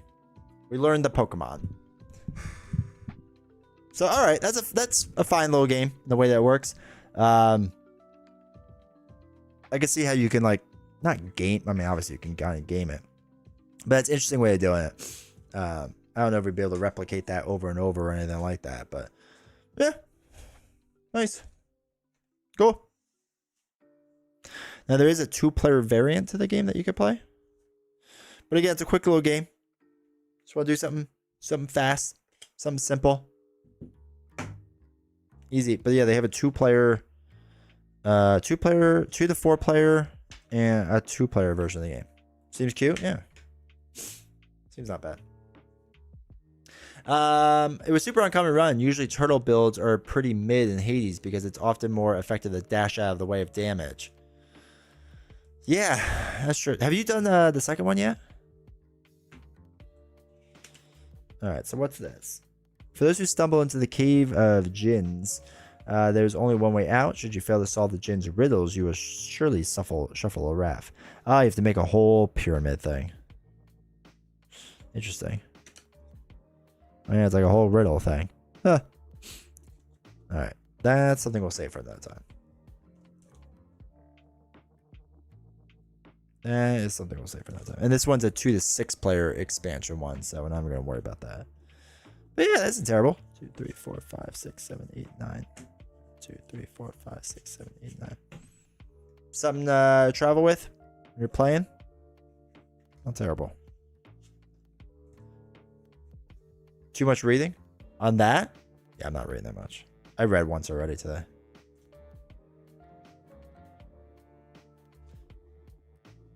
I don't have the PC. I have to wait for the console. Okay.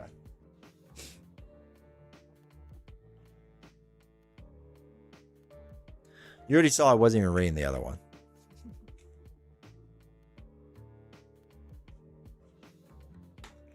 Fun.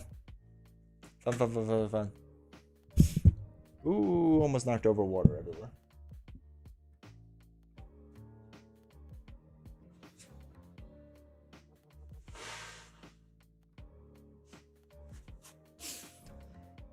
All right, the other thing we could do is I still have to unbox Creel Manor. It's one of my most anticipated games. It looks dope. It looks really good. So I still have to unbox Creel Manor and sleeve everything. We could do that if you all are interested in that.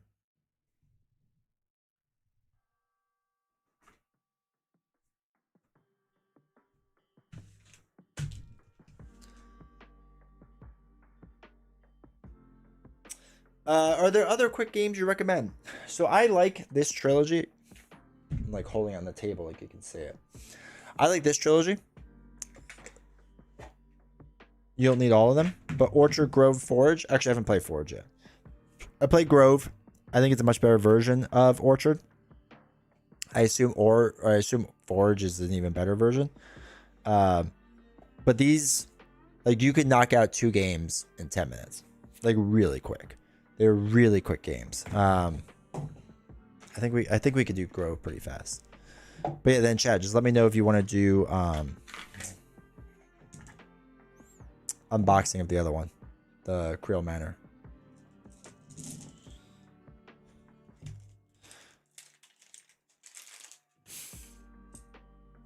So the way this works, it's pretty simple. Okay, you play a card, place a dice, draw another card. Pretty simple. So the setup: place the 15 dice and 2 tokens within easy reach, shuffle the cards, and divide them into 2 9-card decks. 1, 2, 3, 4, 5, 6, 7, 8, 9. The reason you do this is because you're playing one game with these cards, and then the other deck is going to be used for a separate game. So you can do 2 really fast. Excuse me. So, place your main deck face down. Easy draw pile. Draw the top 2 cards and place them in the middle of your play area to form your starting grove. Draw the top card. Okay, there we go. Top card is in.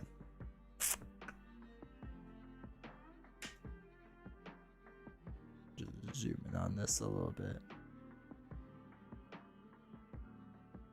Okay, so you can kind of see it there. Yeah. Okay.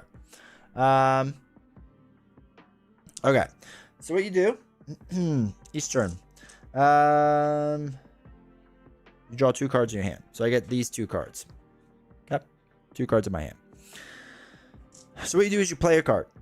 So what we have to do is kind of overlap these. Actually, this is a really good pairing right here. So we're going to overlap these. So basically, when we overlap this, we now have 2 oranges right there. Looking for a game that can fit in an airplane tray table? This probably could. It might be a little close, but you could probably do it. Okay, so that overlaps. And there's fruit there. So you're good there. Yeah. So then we place the dice, and then we draw another card. Okay, so now we want to... Actually, we can overlap this. There was 1 of each. Okay. So this is now going to go up to a 4, and this lemon, because there's 1 lemon here and 2 lemons here, so this is going to go up to a 3. So this goes to 4, and lemons go up to 3. Okay. Draw a card. How did I miss the Grove holder? I did all 3 Kickstarters. I must have missed. Yeah. It I don't know if it came with it or not. I bought Forge separately. And they were selling it that way. Okay. No. Oh, that's a good one. It's a good one, chat. So we're gonna have a 2, a 3, and then a 5 on here. Wait. Yeah, it's gonna be a 3. And this goes up to a 5. Okay, cool. Oops. Draw another card. That's not great. And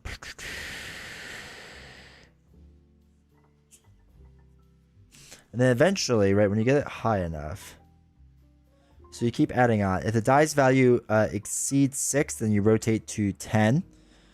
And if the 10 is overlapping, then you get the 15 on it. But I think you can only place 1 of them. Yeah. So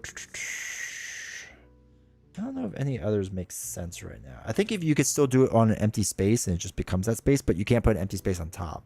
And you can't, if you change it, it's not good either. So if you change it, then the squirrel comes on.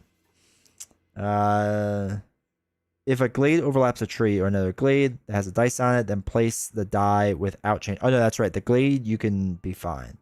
But if the glade overlaps a tree without a die on it, no die is placed. A tree may overlap a glade that has a die on it only if there's a tree fruit is a matching tree color. So that's fine. What do you use the squirrel for? I forgot what you use the squirrel for.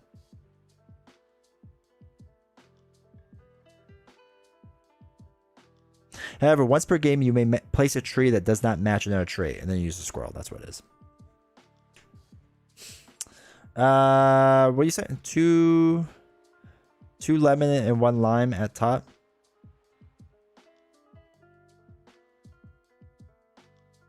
Oh, right there. So yeah, this is gonna be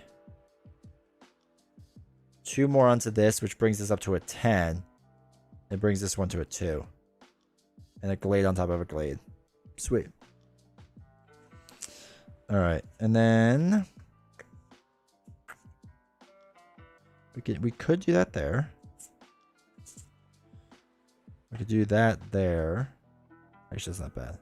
Squirrels for mismatch, yeah. All right, we'll do this. This brings up to a 3 and brings us to a 2. Get the other one. No. Ugh, it's backwards. Oh wait, but we could do it this way. So it's 4, 3, 1. 4, 3, 1. All right, that's just 1. It doesn't put a dice on it. Okay. I want that. The glade on top would be fine. This would be a mismatch, which wouldn't be great. The squirrel count as negative points when scoring?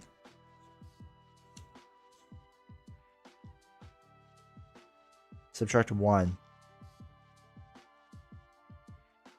Yeah, we don't like the squirrel. We don't want the squirrel. We could do that. Actually, let's do that. So we can get this 3, 5. 5 and 3 on this one. And the last one to place.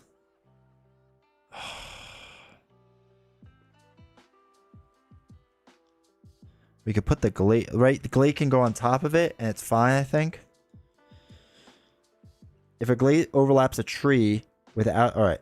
If a glade overlaps a tree that has a die on it, then place a die without changing its value on the overlapping glade. So that's fine to do. So we could do that there. This gets added by 2, which means this is up to 10. And then this is up to 3. Cool. And then, all right. So that's like, oh, wow. That kind of went higher up than I thought. But that's all right. There's not much past up there. So then we just count our dice, right? That's all you do. So you need more than 40. So 6, 16, 17, 18, 19, 20, 21, 22, 23, 24, 25, 35, 36, 37, 38, 39, 40, 41, 42, 43. You need a pip talk. Man, I didn't do that well. But anyway, that's how that works. So if you're looking for a very quick and simple game, this is a very easy one to play. And again, like right now to play it again, you take these 9 cards, you put them whatever. It doesn't have to be in order. Right, done. Then you just take your other 9 and you start your new game, and you're done. Now there is like a whole variant with like the back of it and whatever, but I don't ever play that. Orchard's pretty good too, but it's like a little bit more basic version of this. So it's not bad or anything. Forge I haven't messed around with yet. So Forge might be good, might not be. I don't really know. But I felt like I should finish out the trilogy, so we did. Hey, Canadian, how's it going, man? Oh, you missed all of our early talk about whatever we talked about.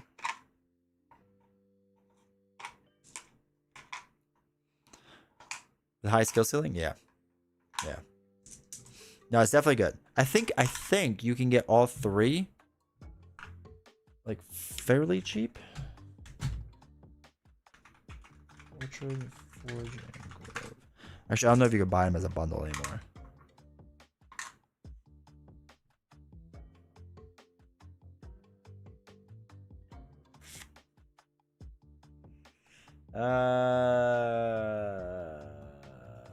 I think each one's like 10 or 15 bucks or something like that. Did I miss you playing Hunted? We didn't play it. We just looked at it. Just unboxed it. You can also just get the print and play of Forge if you want for free.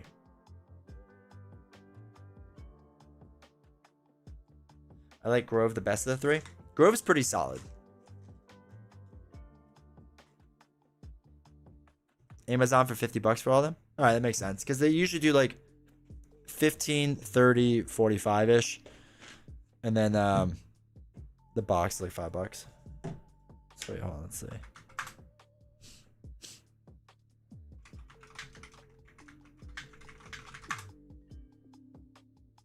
Yeah, it is 50 bucks.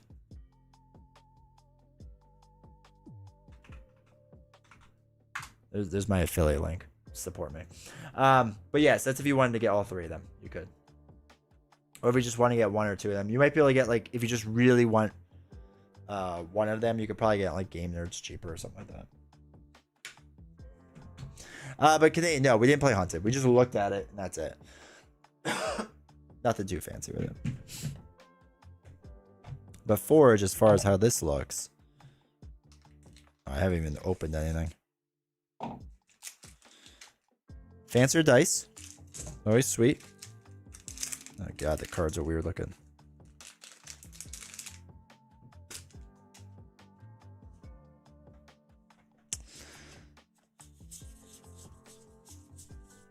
Alright, so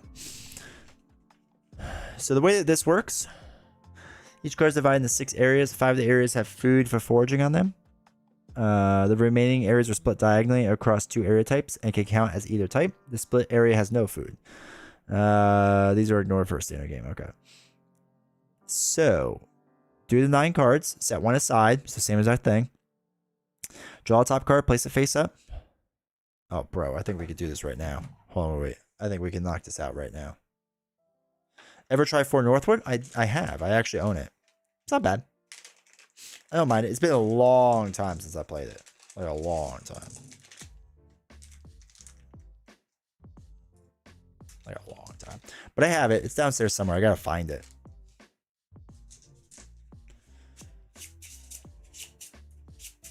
Swear someday D20 is gonna say I never come by anymore. I was complaining about that earlier, so.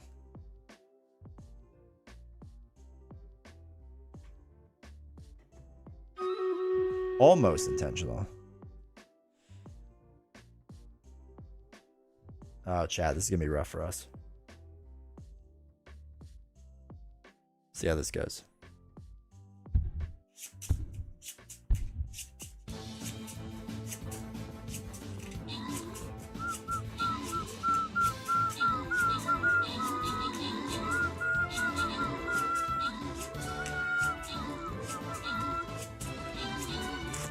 There's only 5 of us left.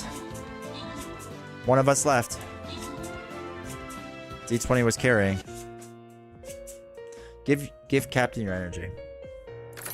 Chat, what are you doing today? Hold on, I need to upgrade my army.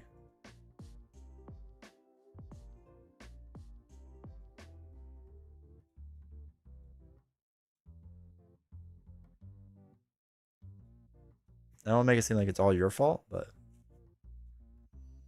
it's all of chat's fault.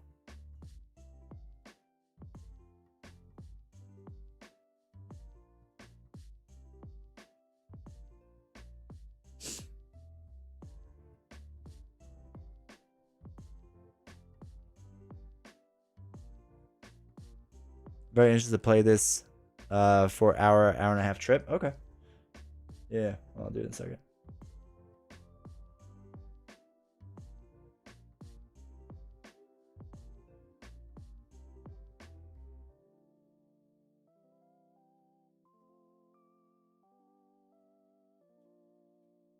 Okay. Is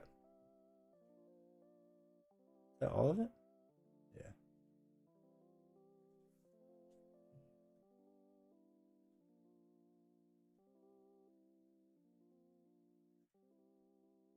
All right, let's try this again. All right, chat. You could do this. You could do this, chat.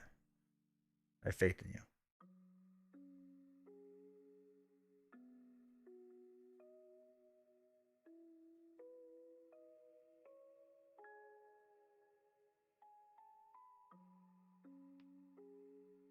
All right, we'll be artillery.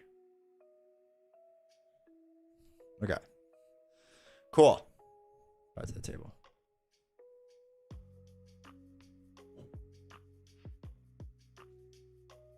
So, all right. Oh, 9 cards. 1, 2, 3, 4, 5, 6, 7, 8, 9.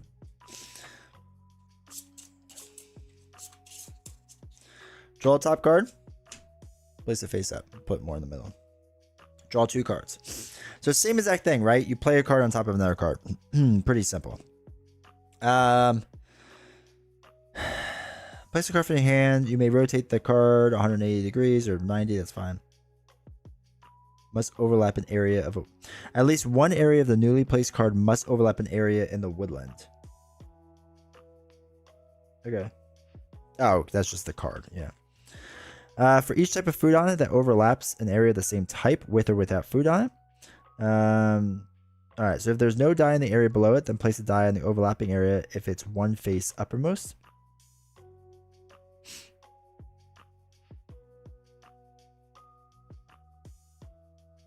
All right, so this is just overlapping food or overlapping areas, right? So for each area with food on it that overlaps an area with the same type with or without food on it. If there's no die in the area below, then place a 1 face on the uppermost one. The die type must match the area. If you have no dice remaining of that type, then do not place a die. If there is a die of the same type on the area below that, rotate it to increase its value. 1 goes to 3, 3 to 6, 6 to 10, 10 to 15. If the area without food on it overlaps an area of the same type, if there's no die on the area below, then no die is placed. If there's a die of the same type in the area below, then you don't change its value. For each overlapping area with or without food on it, on the newly placed card that does not match the area below it, if there is a die in that area, return it to the dice pile. Place a mouse die on the overlapping area. The die... All right.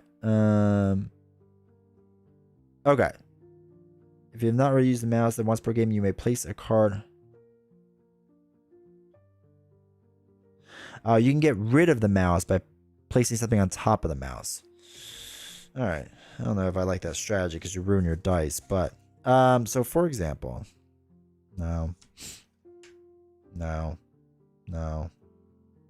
don't like any of those. Okay, so this is a 1 and a 1. So this would be not a 1, but a 3, right?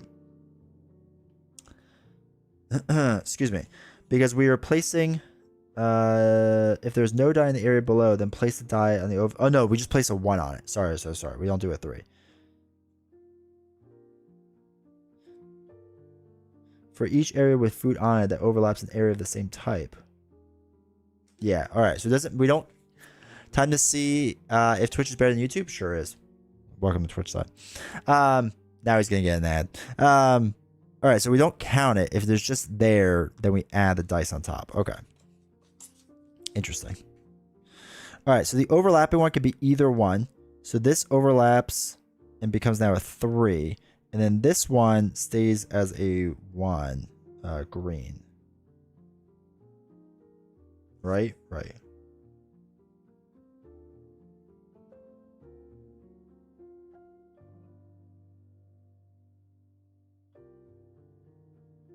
Yeah, okay. So we have that. Then I think we're doing this right.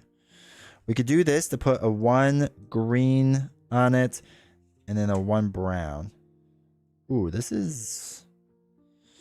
All right, so you want more overlapping stuff on this. That's the key to victory in this game. J-Rock, thank you for the follow. Oh, here we go. Okay. So, This goes up to 3. This is a 1. And this is a 1. No. No. No. No. No. No. Doesn't work. No. Oh, man. We could do that for whatever that's worth. So this becomes a 3 and that becomes a 1. Oof.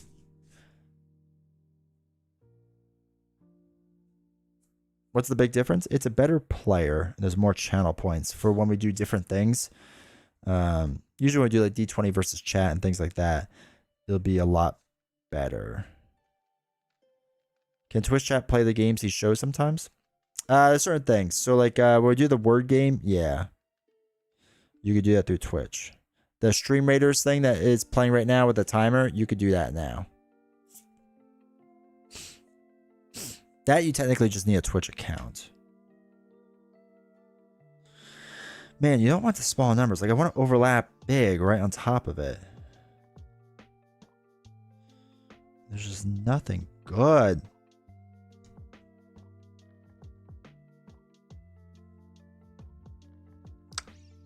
Son of a gun.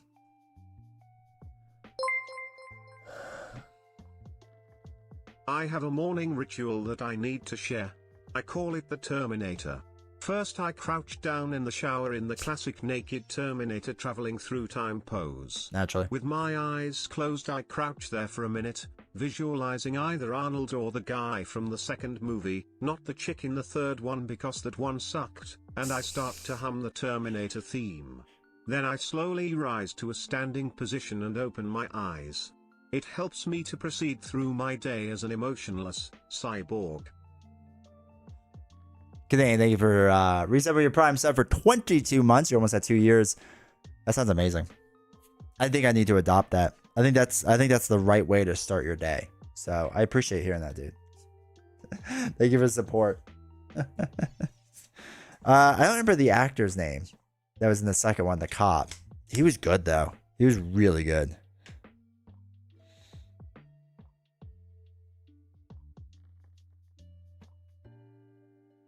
All right, we're just gonna do 1 and 1. Ooh, I'm not good at foraging. Okay. I will say I need to watch Terminator 2 back again, because that is one of my favorite movies. Son of a gun. Oh wait, no, that doesn't work. I get back from putting the kids to bed and walked in on Terminator. Basically, go to the movie. Holy cow, this one's really hard. This one goes up to 3. This one goes to 1. T2 is so good. Dude, it's my favorite. I grew up on that. Probably shouldn't have watched it as much as I did as a child, but, you know. I only have a handful of nightmares now, so that's probably not too bad.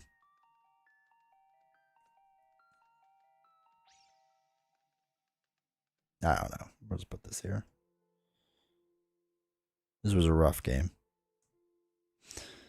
Hopefully, to win, you only need like 6 points. 30. Just score. So 4, 5, 6, 7, 8, 9, 10, 11, 12, 13, 14, 15, 16, 17, 18, 19, 20, 21, 22. Not even close. I prefer the first one. I enjoy the first one for what it is. I still am a T2 fanboy. I mean, because I think it was like the first mature movie I saw. And I just really liked it. T1 is like good, but there are some rough scenes in it.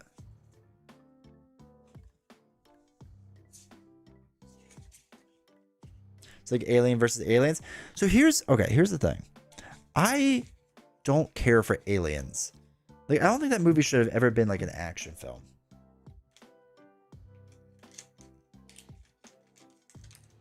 This is like blasphemy, I know.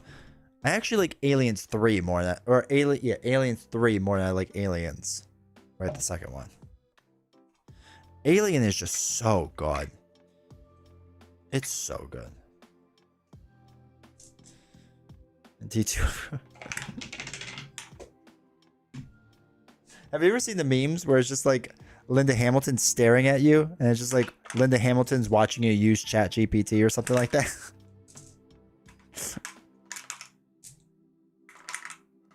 All right, so anyway, that was Forge. Forge is a little tougher.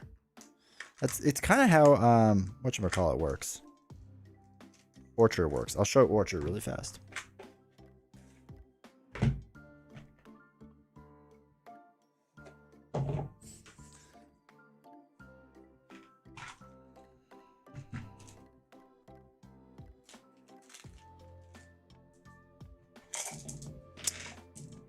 Forgot those dice were gonna fly out like that. I don't know why I forgot that. I've only played this game a handful of times already. All right, so these have the normal backs, so this isn't like, you know, fancy weather. Blasphemy. What about Aliens? I don't think Aliens is that good. I think Alien 1 is just so incredible. And maybe I have a thing for Winona Ryder in 3. I don't know. There could be a lot going on there in my mind. Alright, so either if there's no die in the tree, I need to place to die.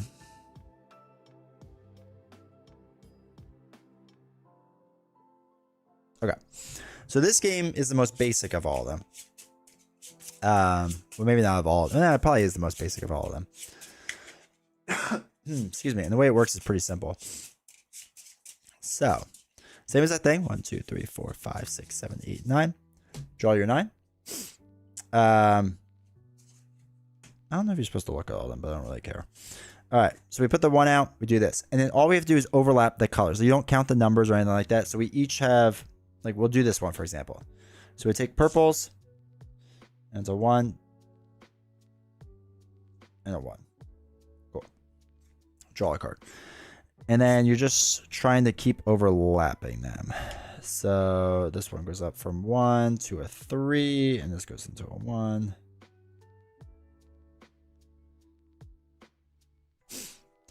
Winona Ryder is in Resurrection? Who's in Alien 3 then?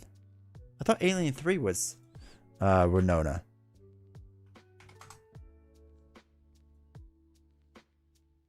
God, what happened in Alien 3?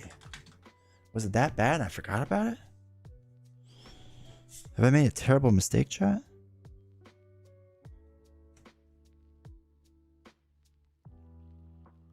You're right. Alien Resurrection was Winona Ryder. I take everything I just said back. I like Alien 4 more. Oh, the prison planet. Oh, I do kind of remember that now. I have not watched those movies in quite some time. Nope. Nope. Nope. We can just do the yellows there for now.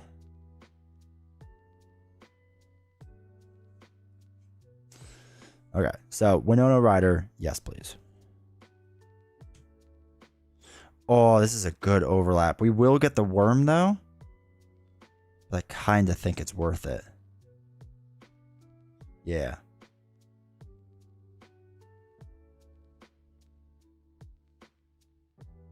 Okay. So we have to put the worm here, which is negative points. This goes up to 1. This goes up to 3. This one goes up to 6. And this one goes up to 3. What's the worm? Negative 2? I forgot what the worm is.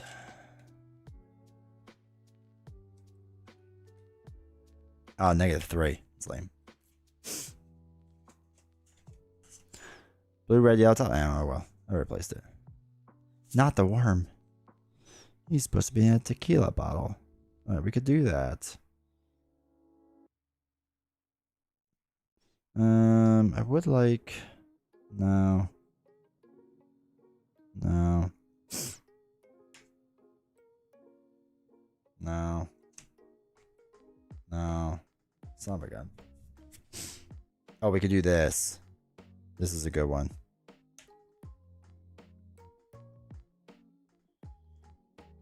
And this gets a 1. That gets a 1. That gets a 1. Okay, so... do a basic overlap over here.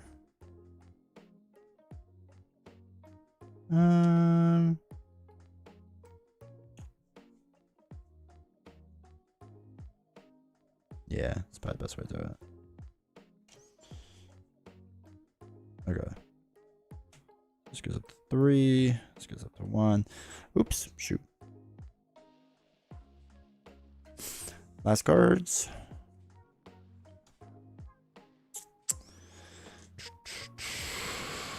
This will probably be good. Oh shoot, we're at a yellow dice. So we can only put 1 on. Put it over there. No,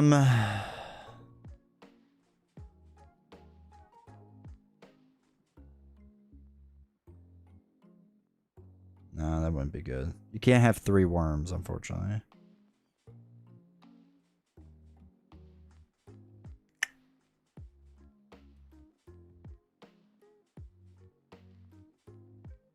Oh well. Oh well. Let's get up to 3. Purple gets 1. Alright, so we have -3. We have to get up to 25. So this cancels this out, let's say. So we'll just pull those off. So 4, 10, 16, 17, 18, 19, 20, 21, 22, 23, 24, 25, 26, 27. Which is forgettable. So that was pretty good. Cool. That's how you play each of them. I will say Alien 3 has the alien dog. I stand behind the nightmare of that. That's fair. I still really haven't seen like the newer ones, like Prometheus and whatever it's called.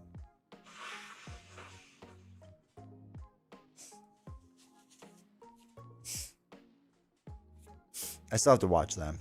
I'm way behind on some movies. But yeah, so hopefully, J-Rock, now you've seen all of them. The trilogy of games. I do think Grove is the best one, personally. I like all of them. They're all fine. Still think Grove is the best. But if you get all of them, you get a sweet box to put them in, which is like 100% worth it, right? But that's why you do all of this, is for the box. That's why I do it.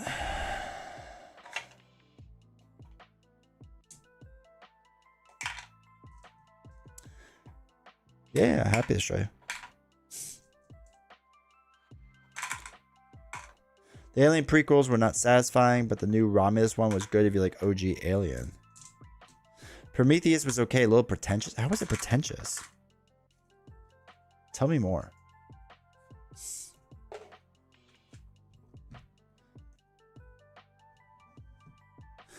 I don't know if I told you all this. I was watching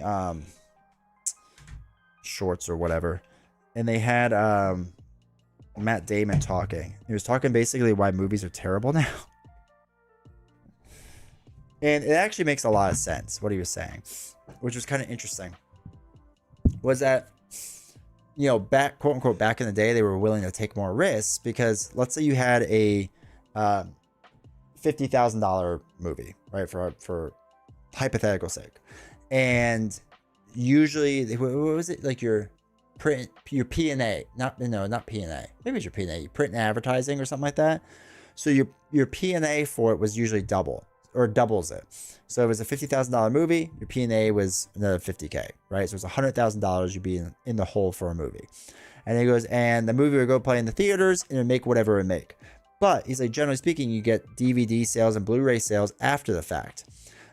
He's like, you don't really get that anymore. So he's like, you kind of have to recoup all your losses on the theater because he goes, you know, the streaming stuff doesn't pay nearly as much to stream it, but you kind of like want to do that to kind of, you know, keep it going. So he goes, the risks there aren't really worth it anymore. So like movies that were riskier, like there was 2 shots at it becoming like a good or a movie that made money, right? One in the theaters, but that's how you got like Princess Bride or like Rocky Horror Picture Show, let's say, where like became cult classics after the DVD release and whatever. He's like, that's not really kind of the same exact thing. It doesn't really support the people who made it nearly as much anymore. So it's really kind of fascinating thing to learn about and why, you know, basically movies are terrible now, unfortunately. So anyway, that's why they like, because we were talking about this the other day, just why they're like redoing all the same things. But yeah, Not to mention, back in the day, it was amazing the breakthroughs they were making with special effects and practical effects. They also encouraged creative thinking.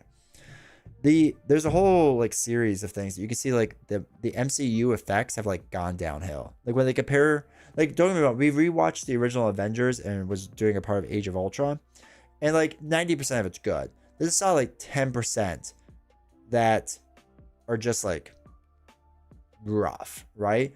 But like still, you look at Terminator 2, and there's 10% of that movie that's rough from 92. You know what I mean?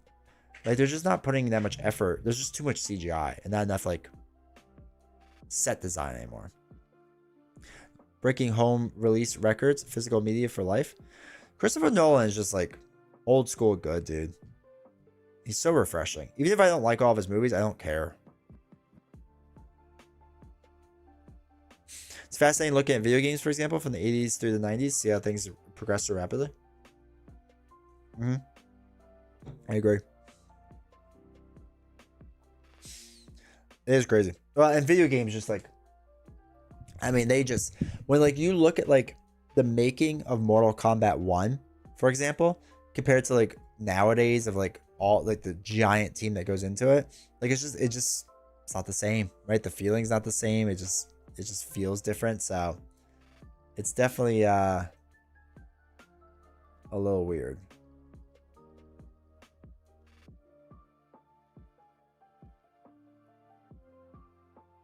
All right, there we go. But yeah, and like I don't know, there's just so many video games, man. They just feel rough now. Though Atlas is on, I love it right now. And to think the outrage back in the day with Mortal Kombat 1's violence, it was crazy. It was crazy. That was like a thing for a while. That like when I was growing up, that video games are gonna lead people to be more violent. There was no ever statistics of that. There was no nothing for that. Just pure speculation. Parents went crazy, yeah. They did. It was wild. And like it's really crazy now because like I know they don't think much about it now. Because like then our generation grew up with it and we're like, oh, it's not so bad. And you watch some of the games nowadays. Like there's some games nowadays I'm just like, oof. That's rough to watch. That's rough to watch. Rough for me. I get like sick from some of the games. It's been a while since I watched Prometheus, and it's ultimately a very forgettable movie. But I recall thinking it took some of the subtext of the original film, the nature of humanity coinciding with the progress of technology and the dangers of mankind continuing to wrestle with the universe at large, and tried to write in the movie itself and pointed at like said, "Isn't this profound?" Yeah, that's annoying.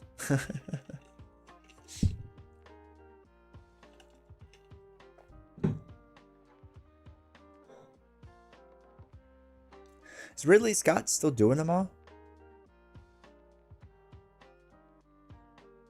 Oh my god, they're coming out with a Gladiator 2.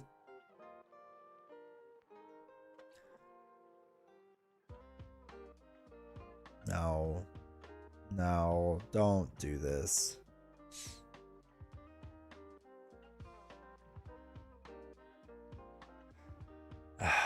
No. It's not going to be the same. Sorry. I just realized I'm looking at this and you can't even see it. I saw Gladiator 2. And it's already disappointing me.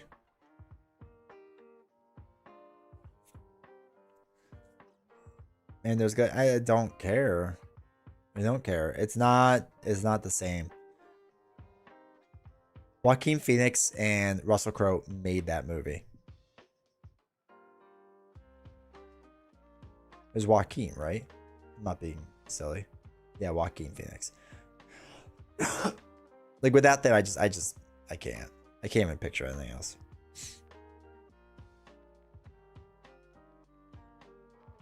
Oh, this is Romulus, you were saying.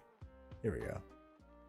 While scavenging the deep ends of a derelict space station, a group of young space colonists come face to face with the most terrifying life form in the universe. Huh. Who's in this? God, am I old and I just don't know any of these people? Or are you not supposed to know them? Oh, I know Ian Holm. I do enjoy Michael Fassbender. Gladiator 2 would have come out 2 years after the original direct-to-video. I know, right? Yeah. He's in. outplay my PS1 and PS2 games over my PS3 and PS4 by miles? Well, I've said this before. And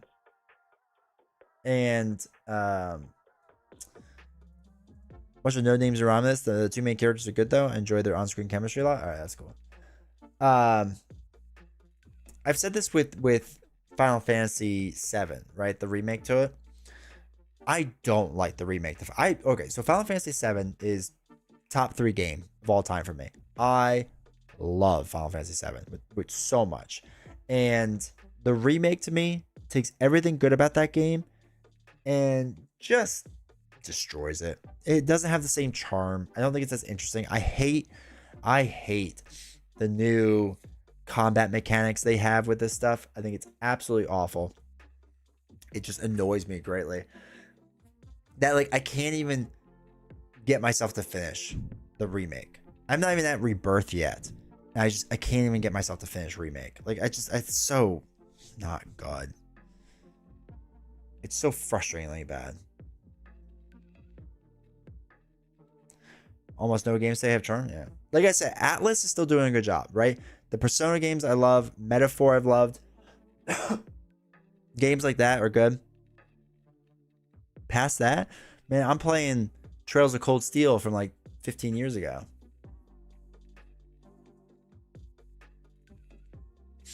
Wait, Alien Covenant? Which one's this one?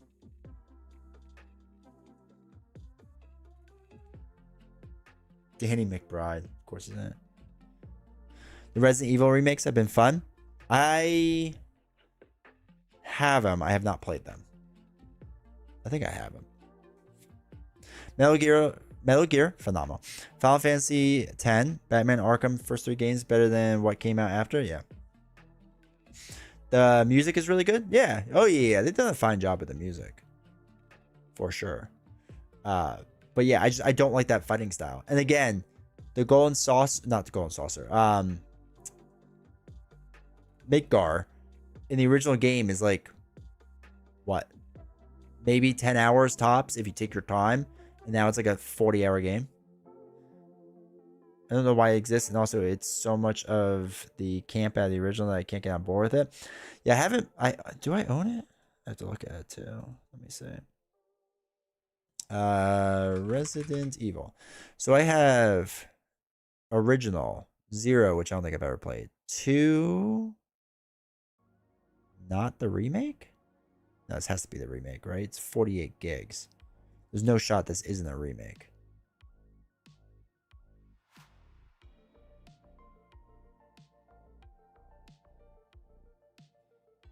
Oh my god, why do I have to view the page? I own the game. Okay, yeah, so 2 is this is the remake. Okay, cool. Alright, so 2, yes. 3, remake. Okay, 4. And then I have the original 4 as well.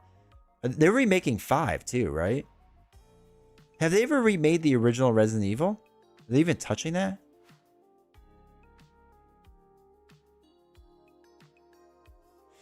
It exists so that Resident Evil 4 can be on every system you own, like Skyrim. I know, right? Except, you know, you don't own any of the games you have through Steam, so that's fun. Actually, hot take, but I do think new games have become way too big and bloated, filled with 100 hours of fairly empty content as opposed to a tight and focused 30-hour, 100% fleshed out side quest. I mostly agree with that. Again, like there's like Persona 3. It's taken me about 60 hours to play, and I've enjoyed those 60 hours. Were there slowdowns? Sure. Same with 5 Royal. Took me about 80 hours to beat, and I loved every second of it. But I don't disagree with you. I mean, again, hold on, wait. How far am I in Final Fantasy VII Remake? Final Fantasy VII Remake. I have spent only 20 hours on that game. And I might be near the end. I have no idea. I do not want to play that anymore. The last thing I got was completing Chapter 13. So, Final Fantasy VII Remake chapters. There are, oh my god, there's 18 chapters. Yeah, so I finished Chapter 13. I have no interest in doing those last 5 chapters. I've only spent 20 hours in the game. Excuse me. But OG7 I will play again. The original Resident Evil had a GameCube remake that still holds up. They have. I still want the. What is it? The Metal Gear Solid remake on GameCube. And you can't get that. Like, I want that on Steam. I thought we were gonna get that when they brought it to Steam. The Twin Snakes or whatever they called it. Instead, we just got like the original one. Like, I don't understand why we didn't get both. I'm playing Bugs Bunny Lost in Time PS1 now. Fun and funny. That's amazing. They remastered 1? Did they?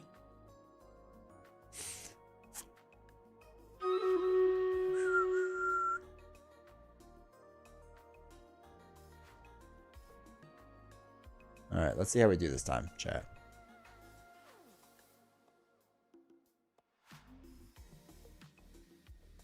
Have you tried Twin Snakes? Yes, when I was a kid, but I can't play it anymore. There's no way to access it. I don't have a GameCube.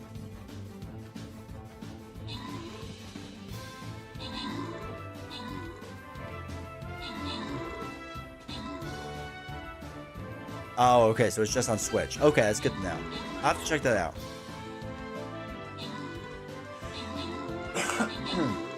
I wish... Can you get the Twin Snakes one on Switch? I don't think I've ever seen it on there. Oh my god, we won, chat. Thank you, chat. Thank you, Canadian Mustache. You basically carried us. Boss defeated. Collect. Collect the meat. Meat. Alright. Now we can play on easy. All my sacrifice.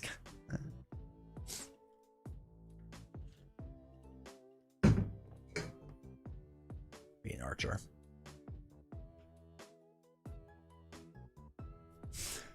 Maybe in the next Metal Gear Solid collection? I don't know. I mean, all they have left to do on the collection is I'm the hero you all need, but not the one you deserve. The next one, well, they're gonna come out with Metal Gear Solid Delta, right? Which is 3 remake. They're just gonna skip over 2. There's like, we're not even gonna bother with 2 remake. So they're gonna do Delta with 3, right? And then the Metal Gear Solid Collection 2 should have Metal Gear Solid 4 in it. I prefer the original to Twin Snakes. Twin Snakes made some interesting choices. I don't remember the difference that much. Oh, wait. I feel bad for some people who can't enjoy something like the original FF7 because of the graphics. I played about a year ago and adjusted to the visuals quickly. Still think it's a great game. Plus, there's enough mods out there. Like, if graphics truly bothered you, Final Fantasy VII graphics mod for Steam. Like, there are...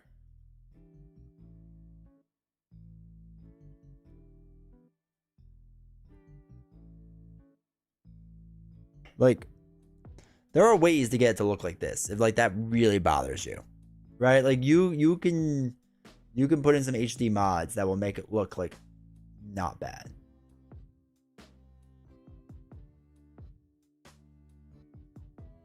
Definitely improve upon the experience if like that's an issue. Like, that's what's so great about PC gaming, generally speaking, is that you could just like jazz it up a bit, you know?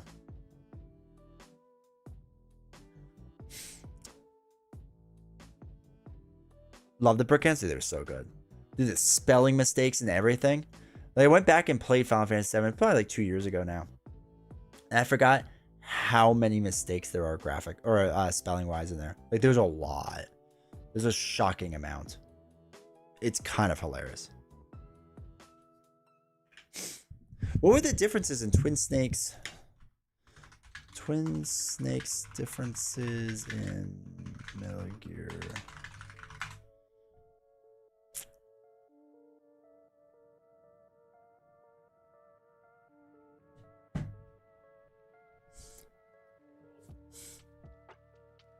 All right, so many. Wait, this is small. Where's my ad blocker? Does that not exist on this computer? Many features are implemented, including first-person view and hanging mode. Okay. The game doesn't automatically enter alert phase. Okay, call for backup. There's no longer a timer during alert. Okay. Lockers have been included. Okay. Dog tags can be collected. No reward. Okay. He has it equipped. This was changed maybe for the most part, although there will still be a few cutscenes that don't reflect. Okay. Okay. Which has suppressor visible in some scenes. The very easy mode was added. The PlayStation version of Metal Gear, the player's life and maximum ammunition are gradually increased as the game progresses. In Twin Snakes, both are at maximum from the beginning. Oh, interesting. That's an interesting change. I don't remember that. Huh. The Ocelot fight? Yeah. Oh, like the first Ocelot fight? I need to go back to play Final Fantasy VII properly. I remember I finally started playing it like 20 years ago, watching a friend of mine play a lot. I got distracted by chocobo breeding and racing that I ended up stopping at some point.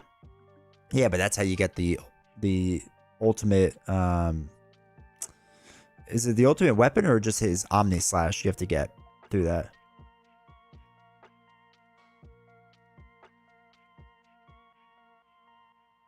Oh, you get stamina kills.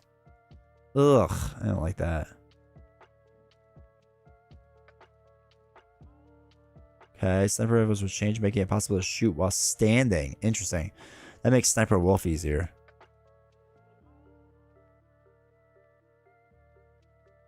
That whole like sequence in the original when you had to go prone and whatnot, it was such a pain.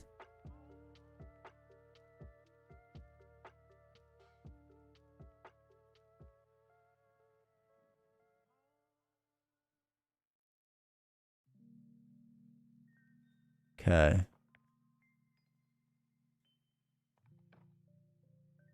Huh.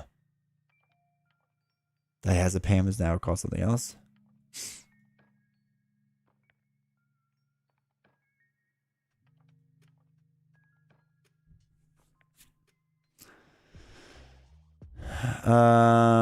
Was also directed by a notoriously hammy martial arts film director, and it shows.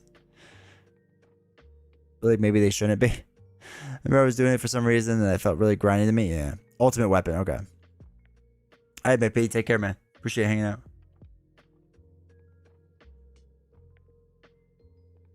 That's nice. The cards don't have to be selected. That was annoying. Real-time cutscenes. Ugh.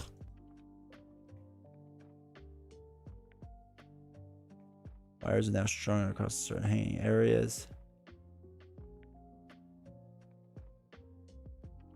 Huh.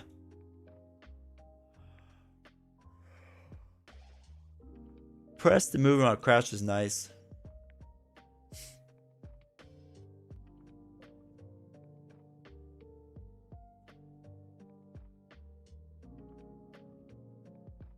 Man, that's a lot.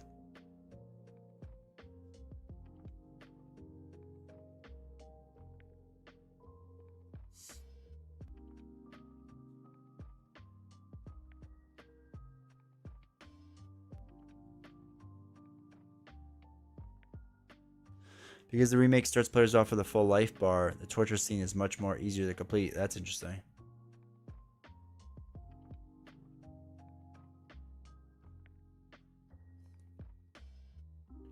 Chocobo Racing was hilarious to play. The game with all the bells and whistles took me over 100 hours.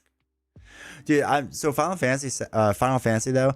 I still think top tier is Blitzball though. From 10, it's phenomenal. I just prefer the original. No, I want to do it again because I remember I only played it once. Twin Snakes. I've beaten the original probably a dozen times. Twin Snakes I've beaten once, and I would like to do it again because it was like when I was like 15 or whatever I played it. It's just like sad. It's just like nowhere to play it. There's just like I don't remember it being that many changes, and it turns out there's a lot more changes.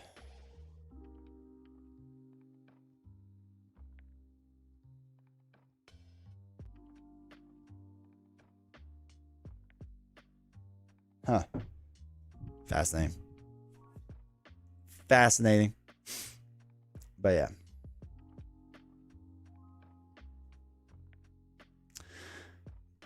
This was ready to play Eternal Darkness from GameCube. Which one was that? You know what I was thinking about the other day? Oh, wait. Eternal Darkness. Oh, yeah, I can't remember that game. Hold on, I have to mute this because I don't want the sound to trigger. Board. Never could kill the underwater boss.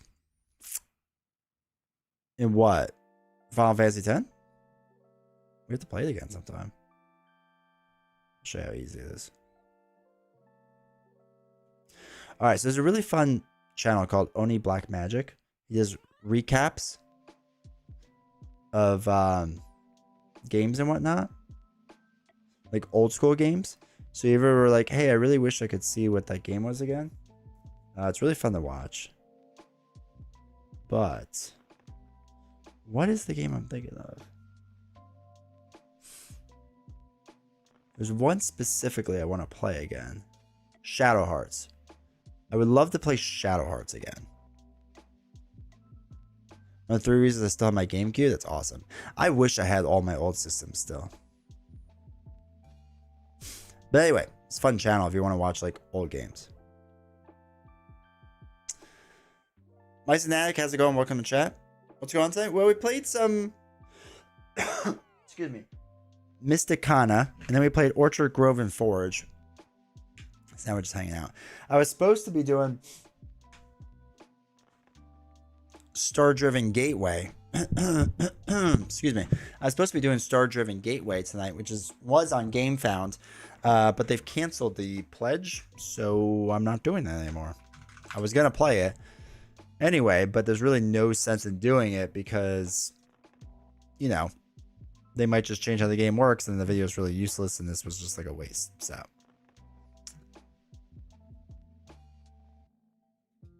Oh, Elder Scrolls has an update. Just came out 37 minutes ago. I just want to be able to replay Wind Waker, but no Wii U, no GameCube. Much sad. Yeah. I would Wind Waker and Twilight Princess. I have a Wii still, so we could play Twilight Princess. But you can't play Wind Waker. I played Twilight Princess somewhat recently. It's good.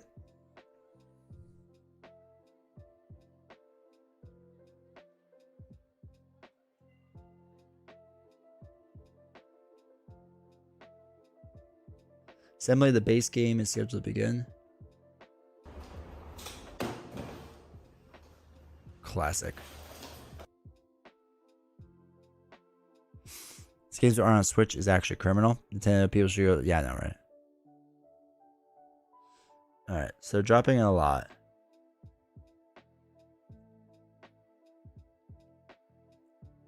Won't ship until November, most likely second week. See you in 25. Yeah. There's no shot. It's going to be a while. Alright, so expansion box, fine. Have you done any recent one-shot challenges? I have not, no. That's a weird box, but sure. Oh, because it's just a fake box. They're just showing us the packaging? Lame. You need to figure out how to stream MK1 for our angry fight after we do Hulk versus Valk and start blaming each other. I can stream it. We can play it right now. I actually have to re-download it. I don't have it downloaded. Alright, so yes, you made a very nice box. Cool.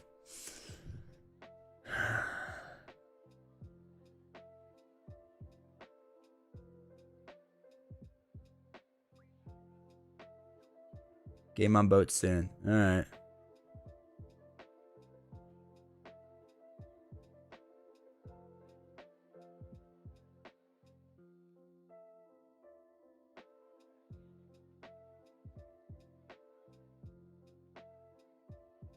Huh.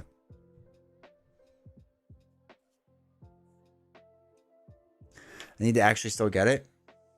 Wait. Kind of wait, hoping they do one of those additions to the DLC once it's all done.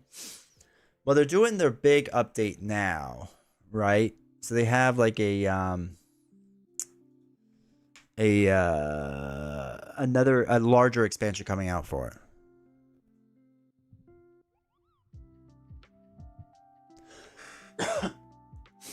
Unfortunately, the quickest games get to your door once they're on the ship is 40 days if they don't leave until the second week of November. Yeah.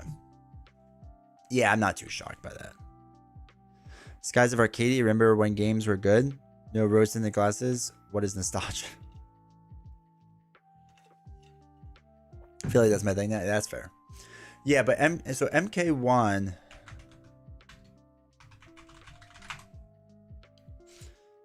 Chaos Reigns. That's a new DLC that's coming out. So.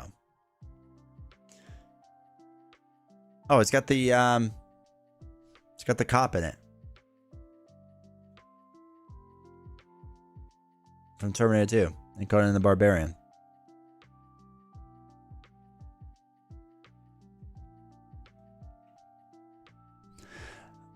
Odds that Elder Scrolls Part 2 launches sometime in 2025.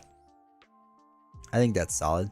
Honestly, what does Chip Theory Games have besides doing like that stuff? So like, they're not probably doing Burn Cycle anymore. Hold on. Let's bring up their games.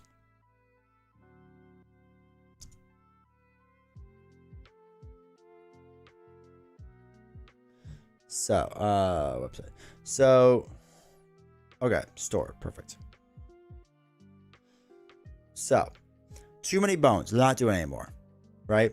Hoplomachus is going to keep going strong. I'm sure they're going to pump and dump many expansions of that. 20 strong. Tons of them. Elder Scrolls. Probably going to be a few expansions. Probably one next year, right? So, Cloudspire, they're on the last one. Burn Cycle, they're not going to do anything with. So they've always said in their Discord that they want to have 3 pillars, right? And they were hoping Cloudspire would be one of those pillars, and it wasn't. They were hoping Burn Cycle was going to be one of those pillars, and it really isn't. So it leaves them with Elder Scrolls, Hoplo, and 20 strong. And that's like, they've always talked about like the minimum of what they wanted. I haven't played Mortal Kombat since Deadly Alliance. There's some good ones. MK11 was really good. MK1 isn't bad. I liked 11 more. More Hoplo coming. 20 strong is going to be a big...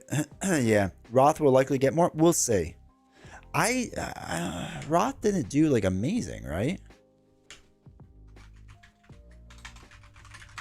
No, I think it did all right. He said. Excuse me.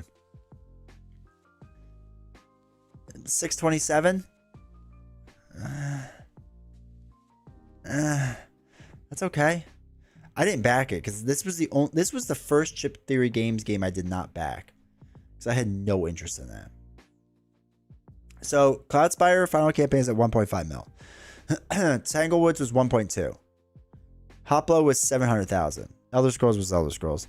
First 20 strong was 400,000. Burn Cycle reprint was 402. I think the original on Kickstarter was like 300. So, I mean, it's not bad. It's definitely not bad, but we'll see.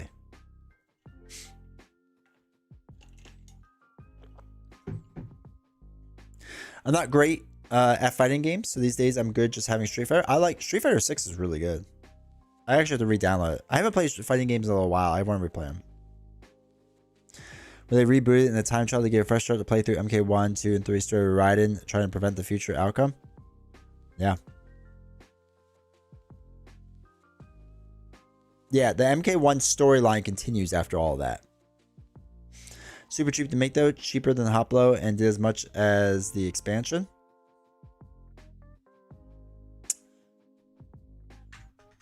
Wait, did it do as much as the expansion? Why is it super cheap? What makes it super cheap?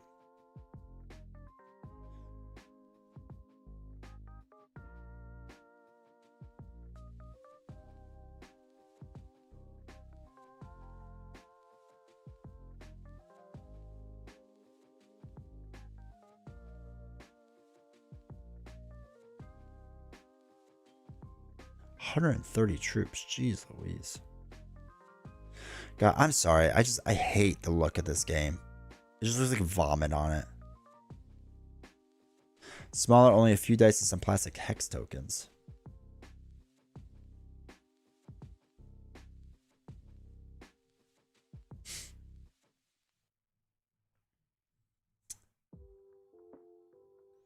Oh, is this the okay, this is the upgrade stuff. Okay. Alright, so you can get metal tokens, that's fine. That doesn't really mean much. Alright, so we get PVC cards, 20 gems, 9 action dice, big neoprene, 14 mini chips, 4 reference, 5 dice, 5 faction maps, 39 dice, 1 victory point PVC tracker, 10 cards, 1 ship. The troops at 130 is interesting. That's a lot. Yeah, it is definitely fewer. I was gonna say I really like this. I mean, to each their own. I can't even look at it. Yeah, we'll have to see if it continues. But again, I mean, I know they're going to be hoping that it pulls a 20 strong. Where 20 strong started like really low and then cranked out the next one. Because even Hoplo didn't do this numbers.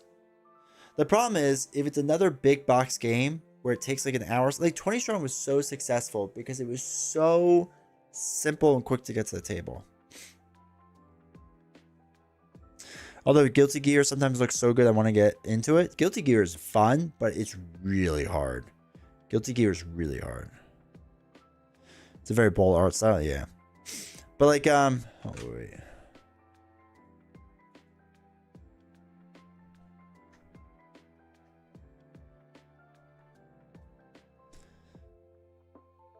So like, this is what they want it to be, right? Right? So it hits 400,000 Solar Sentinels, and Tanglewoods triples that. Like 20 strong is like the future. I just crazy. I do wonder what they're going to pair 20 strong Nemesis with.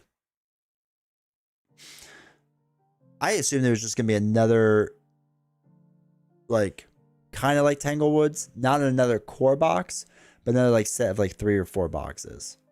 I assume they're partnering with Awakened Realms. And they're going to do a bunch. Like Tainted Grail, Nemesis, and like Etherfields or whatever.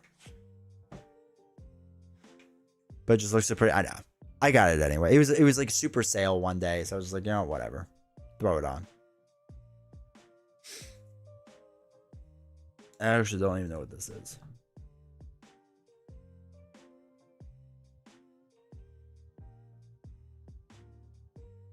Okay, there's nothing.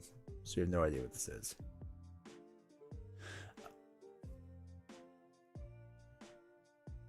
From joke of nope. No thank you. Have some sort of central theme. Could do massive if it's Awakened Realms IPs. Yeah. Yeah. That's my guess. Oh wait, is this it? We can see it down here? Okay. Oh, no.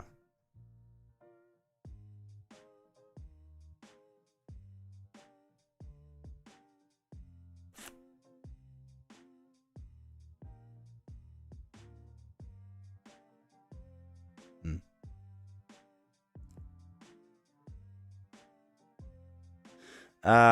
20 strong and Roth have strong retail presence. Okay.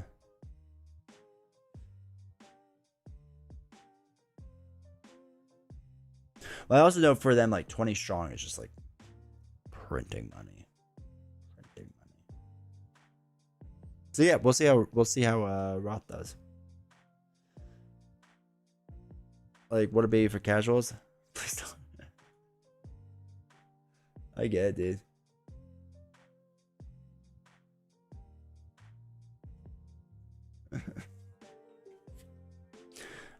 All right. 8 minutes and we're out of here, chat. We'll do our last thing. Oh, there's a lot of you doing it. I appreciate it.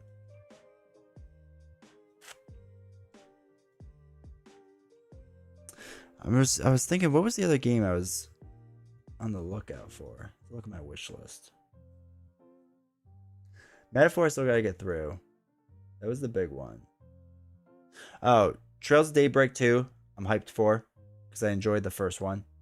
Yeez 10 Nordics. I'm excited for it. I heard that's really good. Comes out. Oh, that comes out in 3 days. Wait, can I pre-order it? Have I pre-ordered it? How do I give you money? Oh, you came and pre-order it. On Steam, I'm talking about.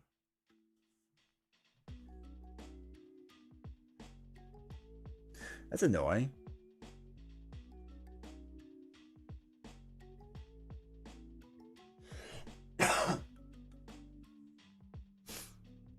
Unless I'm being really silly and I can't find it. But whatever. Alright, so Yee's Nordics, I'm excited for. Legends of Heroes, Trails of Daybreak 2, I'm excited for. When does that come out? Oh, not until February, thank goodness. Let me save money. Dragon Quest 3 Remake is the next release in my order. Mario and Luigi's Brother Shop looks good too. Nice. Oh, the new Atelier game I'm looking at too. I forget what that one was called. I think it's just gonna be on Switch though in the beginning.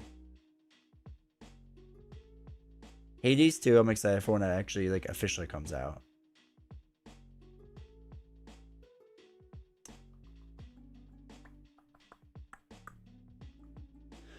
Stuff to get the new Dragon Ball game too.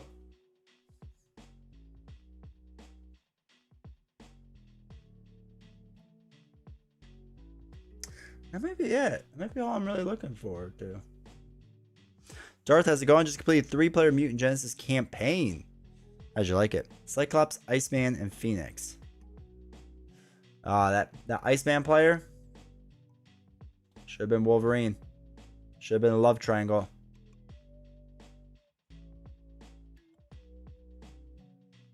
Just saying. Hold on. I need to look at some orders now.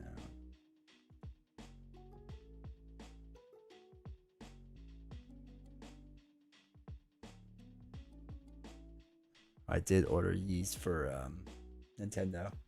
I still like physical games, man. It's just one of these things.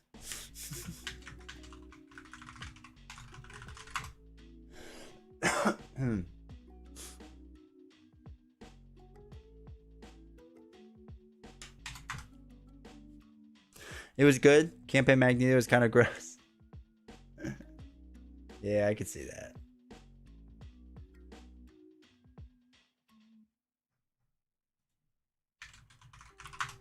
Would have loved the upgrade attachments. That's true.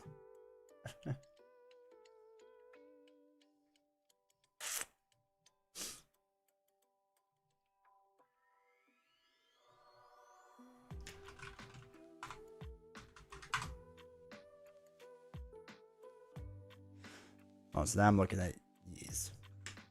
These 10 Nordics. There's like an Ultimate Edition, but you can't get it for physical copy. It's annoying. Whatever. I'm hyped for though for Yeez. That'll be good when that comes out.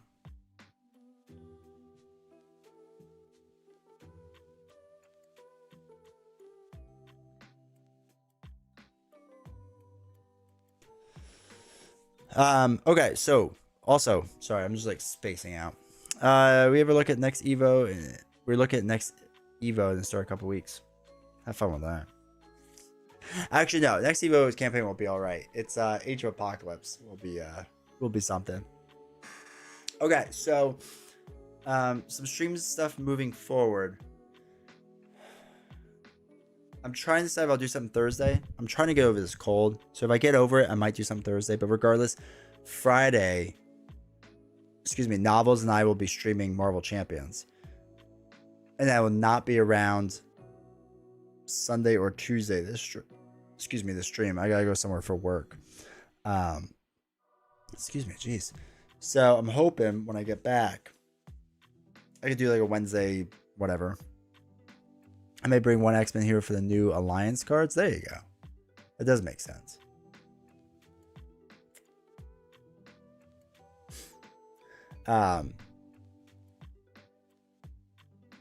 But yeah, so we'll have a few weird streams coming up that hopefully we can kind of figure out. But I need ideas for like what Novels and I should do. I don't remember if she told me who she wanted to play. I don't think she did.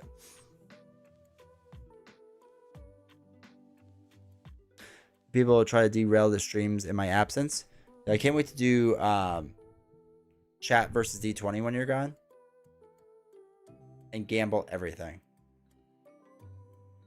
Just constant gambling.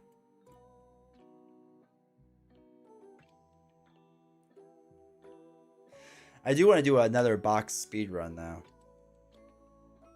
I don't know what to do though. Good strategy. What I'm got. I know, right? You're the most vicious. So like everyone else will just be kind still, and they'll be like, ah, he's trying his best. D20.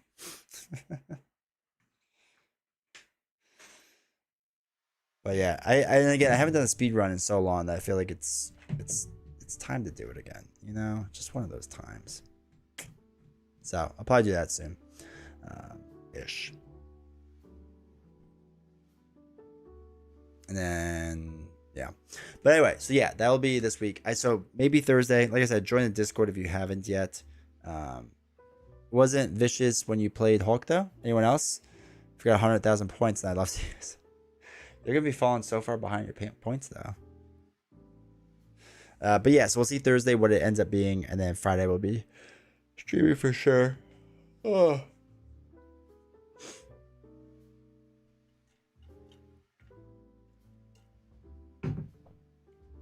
But yeah, Josh, if I don't see you, I don't know if you'll be around Friday, but have a good trip, dude. Hopefully it's fun. I mean, I'm sure it'll be fun. But hopefully it's more fun.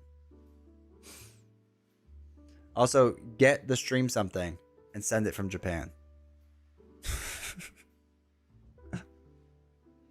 Just so we all have something to look forward to. All right, 27 seconds. Last chance, put your raider out there. Let's go chat.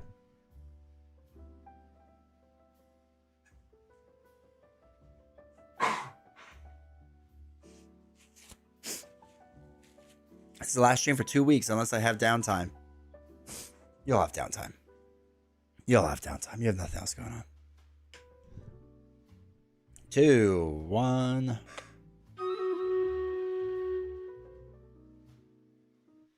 We're going to win this so fast.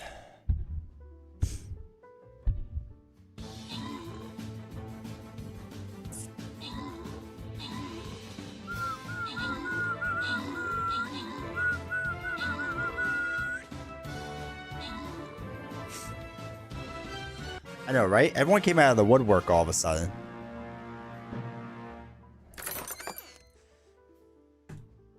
All right, good job, Canadian and Cap. Well done, chat. All right, I got you out of here. So, like I said, join the Discord if you haven't yet.